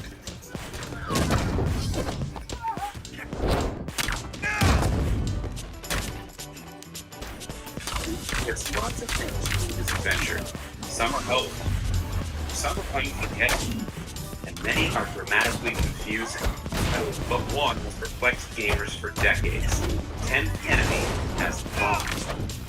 Anyone who's played the game has probably noticed that some enemies tend to drop rupees and others tend to drop bombs. But it's been discovered in recent years and substantiated by development documents that there's a subroutine in the code that determines exactly which item Link will get when he kills an enemy. Item drops are affected by enemy type, the number of enemies killed without taking damage, and at times the weapon used to kill them. So back to the old man's hint. As it turns out, killing 10 enemies in a row without taking damage and killing that 10th enemy with bombs will result in a guaranteed bomb drop. That said, the hint has so many conditions that it's not very helpful and only questionably true. The old man's go to the next room hint in level 9 seems to only indicate that you can bomb the left wall. But the wall to the right was an illusion, and the room beyond led to the silver arrow which is necessary to defeat Ganon. In the final version, the dungeon was rearranged and the false wall get the clue. Back to bombs, since they deal magic sword level damage but can be obtained early, it's a good idea to know how to use them, especially against the enemies have been defeated. Well placed bombs Jesus. But sometimes they don't hurt them at all. The secret? Drop the bomb while facing any direction other than toward their approach. The explosion hit them. In the manual, the whistle, or is it the report, is described as a really mysterious magical item. Use it and it will amaze you with what you do. Excellent they work. work here. For a non-weapon item, it has a lot of uses, and it's so mysterious that it even appeared in Super Mario Bros. 3. Everyone knows it summons a whirlwind that warps Link to various dungeon entrances, but there's often confusion about it. Depending on the direction Link is facing when it's played, the destination will cycle up or down through level numbers of any previously completed dungeons. If he's facing up or right, it'll increase by 1 for each blow. If he's facing left or down, it'll decrease by 1.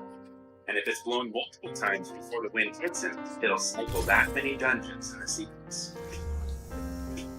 Of course, the whistle also shrivels the mighty Dig Dogger, and it reveals the entrance to level 7. But did you know it undoes the Bubbles Swordless Jinx? Did not know that. Playing it fighting Aquamentus causes it to spit more fireballs. The whistle does a lot, but there are some things it doesn't do. The manual and tips and tactics guide both stress that Pole's voice hate loud noise, but the recorder does not kill them. The clue is a relic from the Japanese release where making a loud sound into the Famicom's second controller microphone instantly cleared the room with Paul's voice.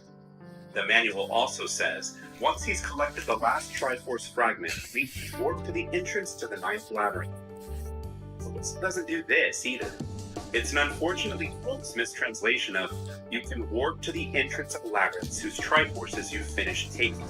It would seem that finished taking became collected the last, but entrance labyrinths inexplicably became entrance to the 9th labyrinth, and millions of kids were left scratching their heads. As far back as issue number 7 of Nintendo Power, it was noted that if you defeat every enemy on a given screen except one, it'll stay that way when you come back, making exploration much less dangerous. And when it comes to collecting rupees, there's an easier way than killing rapes in level 2. We're all counting on you. One screen left of the starting screen has a hidden cave with money-making game. While there's no known method for always choosing correctly, there is a way to win. Simply select one of the 3 choices, see your results, and then end the game with the up and A trick. If you've won any rupees, select Save to retain your winnings and return to the starting screen. If you lost any, select Retry to return to your previous save. Since the cave is so close to the starting screen, it's easy to quickly rack up the rupees.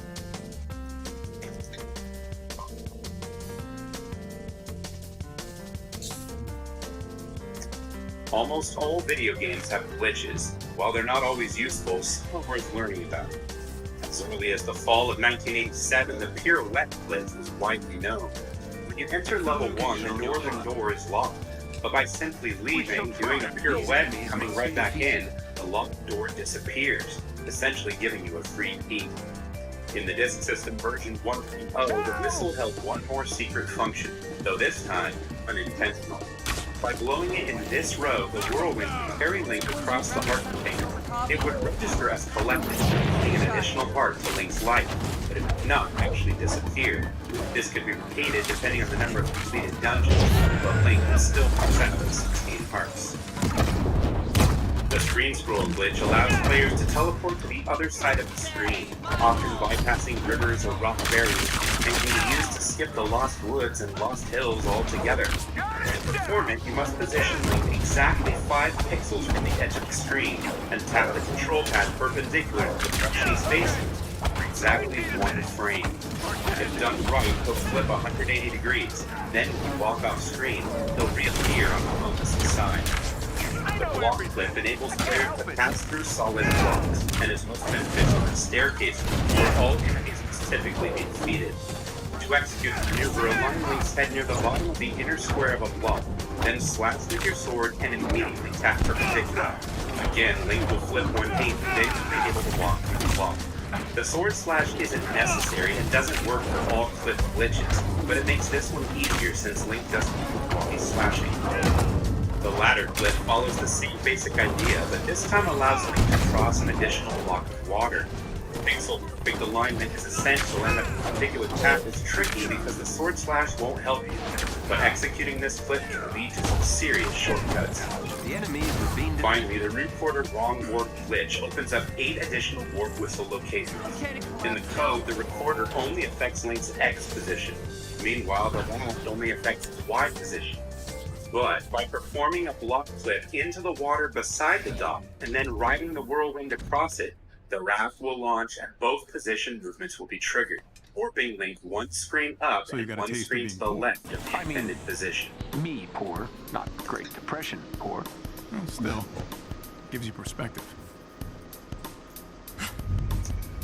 Do you know any interesting bits that I missed? If so, please comment below and I'll add them to a future video. If you like what I'm doing, the highest compliment you can give is Updating your HUD. Keep your head.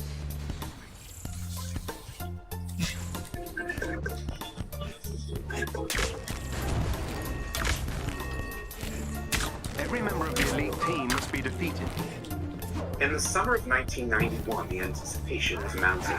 Nintendo was primed to launch the successor to the wildly popular Nintendo entertainment system, the Super Nintendo.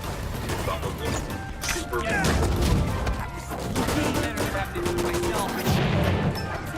One of their agents is down.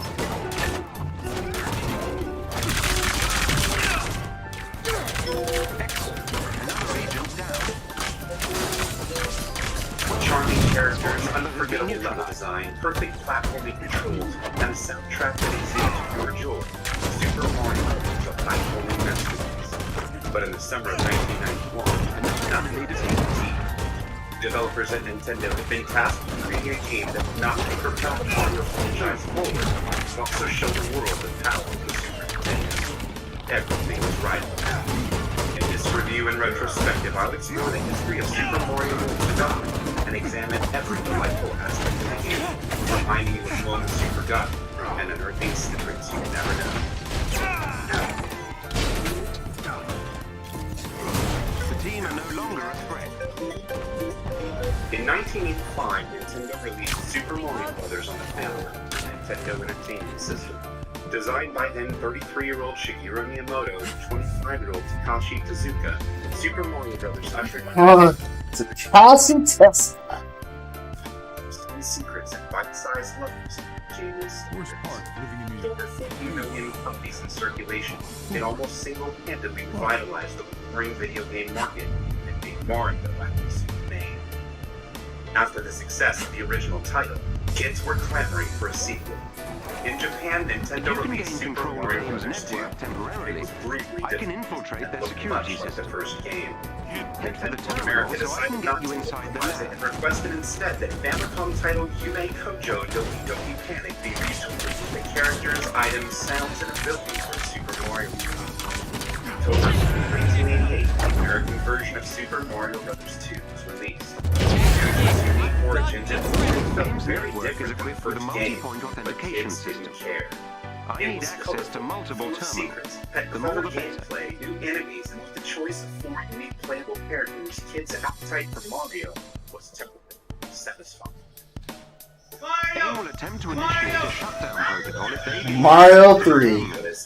You cannot let us work eager for powerful marketing and pre-release gameplay introduced in the feature film Super Mario 3 reached rockstar levels. February 12, 1990, Super Mario Bros. 3 was unleashed. With an expansive security map, thematic worlds, a whole slew of new power-ups, and dynamic new moves like sliding down slopes and the ability to fly, it didn't disappoint. The fever-pitch excitement of anything related to Mario cannot be overstated. Super Mario Bros. 1, 2, and 3 all rank in the top 4 best-selling NES games of all time, and the only non-Mario game couldn't have done it better. Mario had invaded games, television, movies, and merchandise, and more importantly, he had invaded imaginations. So when rumors began to swirl about a new 16-bit Nintendo console featuring an all-new Super Mario game, the anticipation was palpable. Oh!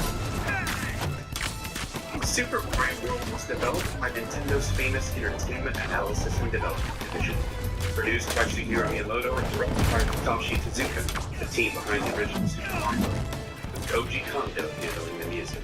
It was the dream team. But still, the task of creating a flagship game for the hardware was daunting.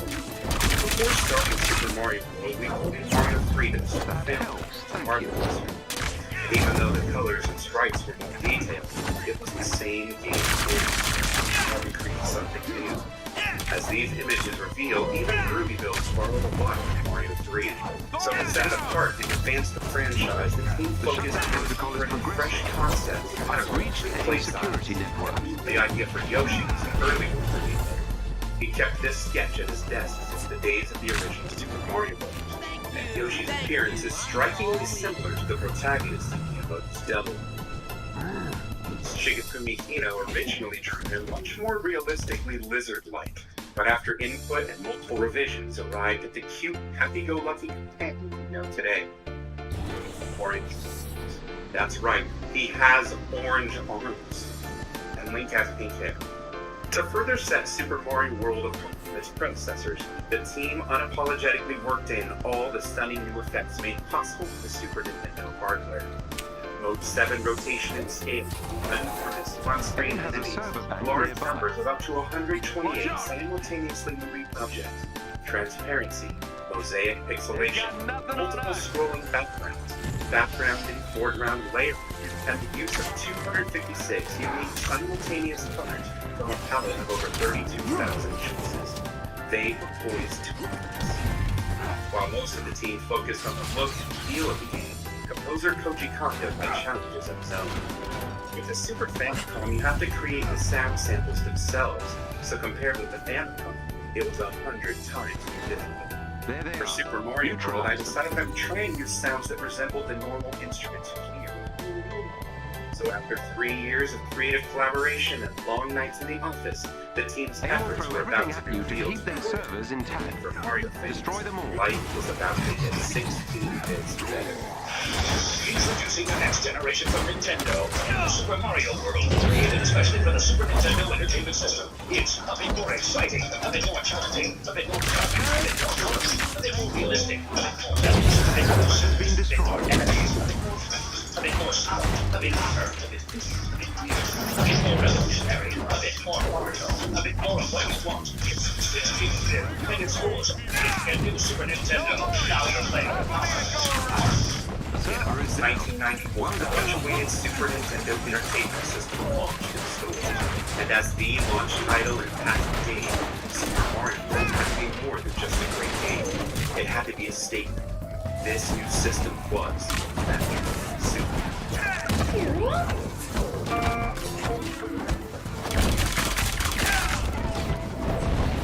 The moment kids saw the cartridge, they knew Super Mario World would be special. There against a bright blue background, they were greeted by a joyful Mario and fighting a dinosaur. Simple as it was, that image promised terrible adventure. The mushroom, fire flower, and starman, the 3 original power-ups from Mario 1, returned for Super Mario World. But these new, refreshing, innovative, and thankfully they would be a part of the game. Like grabbing a feather, our humble farmer transforms into Cake Mario. Much like the Raccoon League, both power-ups allow Mario to whip enemies, glide down, and fall, and fly. Unlike Raccoon, Cake Mario could remain airborne with well-timed back presses on the D-pad. And by pressing forward, you can dive off the ground. Sure, the magic tape allows you to bypass certain levels, but whether you play them on the ground or in the air, it's fun.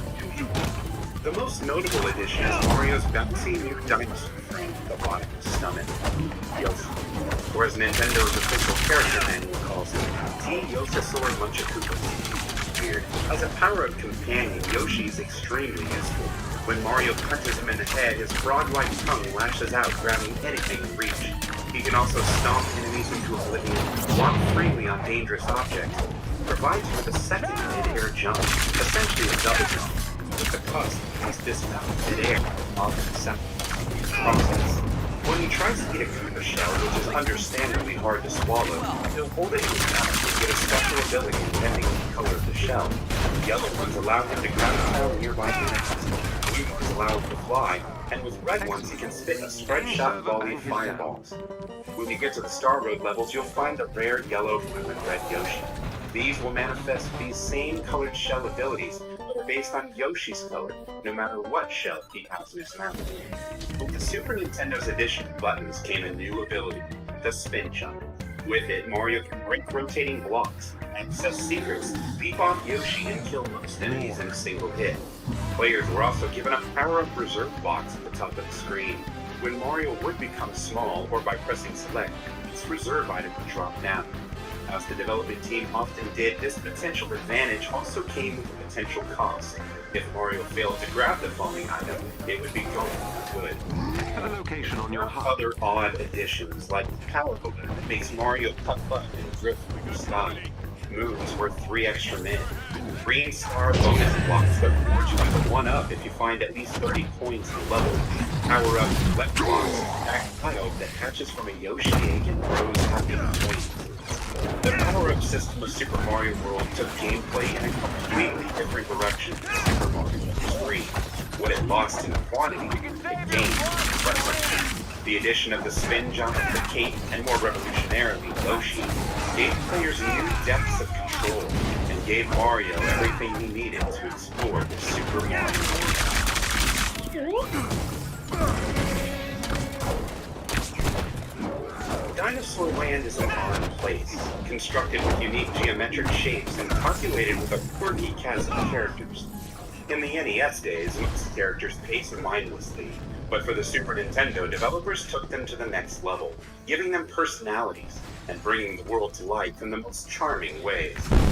Koopas have been in the series from the beginning, but this time around they felt much more alive, walking on 2 legs, crawling outside their shells, and often soaring through the skies as Super Koopas. Big boots may haunt ghost houses, but really, they're afraid of you. When you're not looking, they float spookily towards you with menacing fangs, but as soon as you face them, these big boots, as if hiding their eyes makes them invisible to you. Blargs are dragon-like creatures that look mainly in the molten lava flows of Vanilla Dome.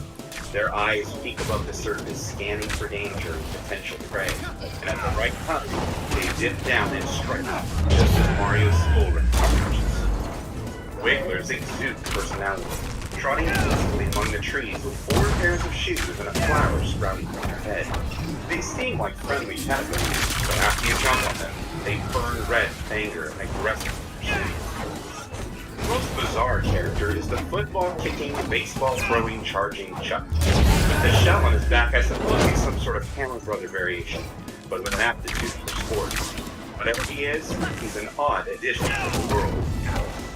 Considering it's called Dinosaur Land, there aren't many dinosaurs, and while the lands are imaginatively named after desserts, their names have little to do with their designs.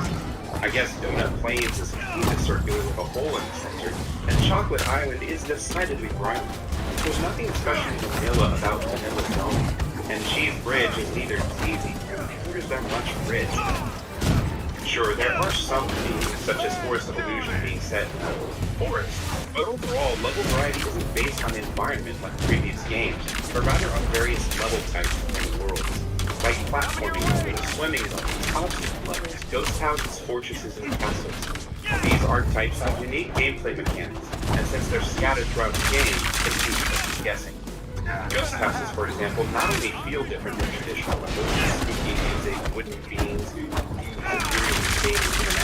but actually played it too, with tricky puzzles and cleverly hidden exits. Find the level's exit and be revealed, often dynamically morphing the geography around it. But 24 levels in the game have either a second exit gate or a secret keyhole that opens up another path. Most ghost houses have a second exit, as do all levels represented by a red dot on the map. Finding these hidden exits feels like the natural evolution of the secrets introduced in the original game. But these require more exploration. Since Mario often needs specific items in the game system, they require more skill as well. Developers also added lots of optional content with special levels that were much more challenging, as well as many regular levels and secrets that could be mindlessly completed. It cost them to defeat Bowser by finding only 11 of the game's 96 exits. There's great fun in finding every piece of the Mario. Star Fish, for example, are very defeated. You feel like you're in a forbidden area. You find these colorful Yoshis, and the stars are teleportation shortcuts across time school. But after finding an evil and Star World fun, the game takes us to an even more forbidden area, the special. I've never been crazy about the extreme 90s level names here, like Mondo, Harley, and Tubular. In Japan, they have better names like Specialist, Championship, and best of all, even the Mario staff is shocked. Yeah, that's real. These levels are the most difficult in the game, and developers do it too, giving you an in-game congratulations as you complete it, and permanently changing the inventory to the sprite system. Just as in the original Super Mario Bros., each area ends with a beyond the usual fireballs and pools of lava, these castles take on a more medieval tone with chained flails, sharpened spiked colors, or visible snapshot. Often you ride a platform with snakes unpredictable between dangerous obstacles or spikes and lava. The challenge isn't just avoiding hazards, but doing so on a platform with such little space you do it. Then, at the end of each castle, behind an imposing red boss man, you face one of Bowser's 7 children, the Iggy and Larry treat things to you as a slab of burning bombs and lava. They walk along the walls and ceiling of the room as if they would snatch you from above. Lemmy and Wendy hide fireballs bounce around the room, and Ludwig spits fire and spins along the floor into a smoking shell. These encounters aren't especially difficult, but the variety keeps it fun. And watching the playful ways Mario destroys each castle is a perfect example of the delight sprinkled throughout time.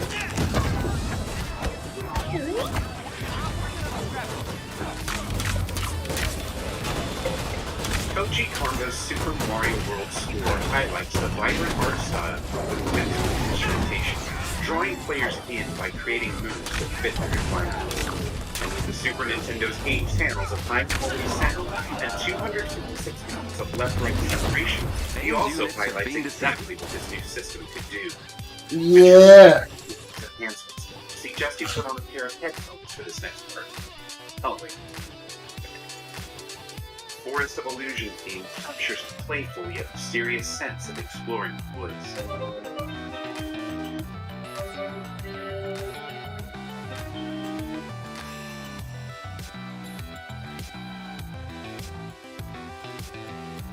Excellent work. You've dealt another The blow to underground end. level You're not music finished echoes yet. along methodically, creating the perfect atmosphere of caves.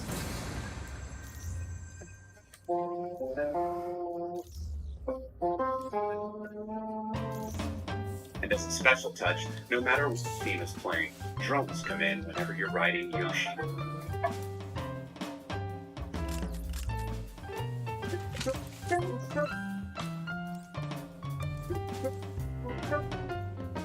Kondo demonstrates his genius even further by using one primary melody throughout the game. With mere alterations in tone, pitch, tempo, and accompaniment, this primary melody is retained, and each level architecture is one.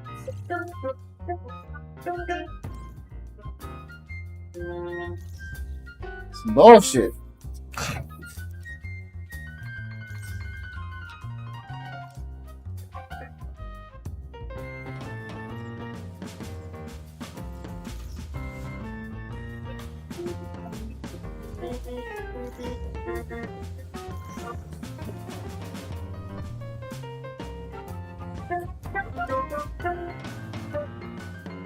Okay.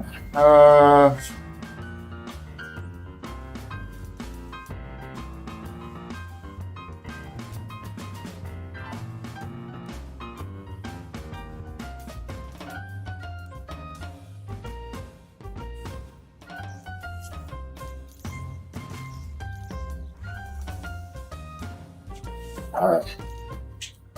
I think it's time, boys. See you dudes later. Stay golden.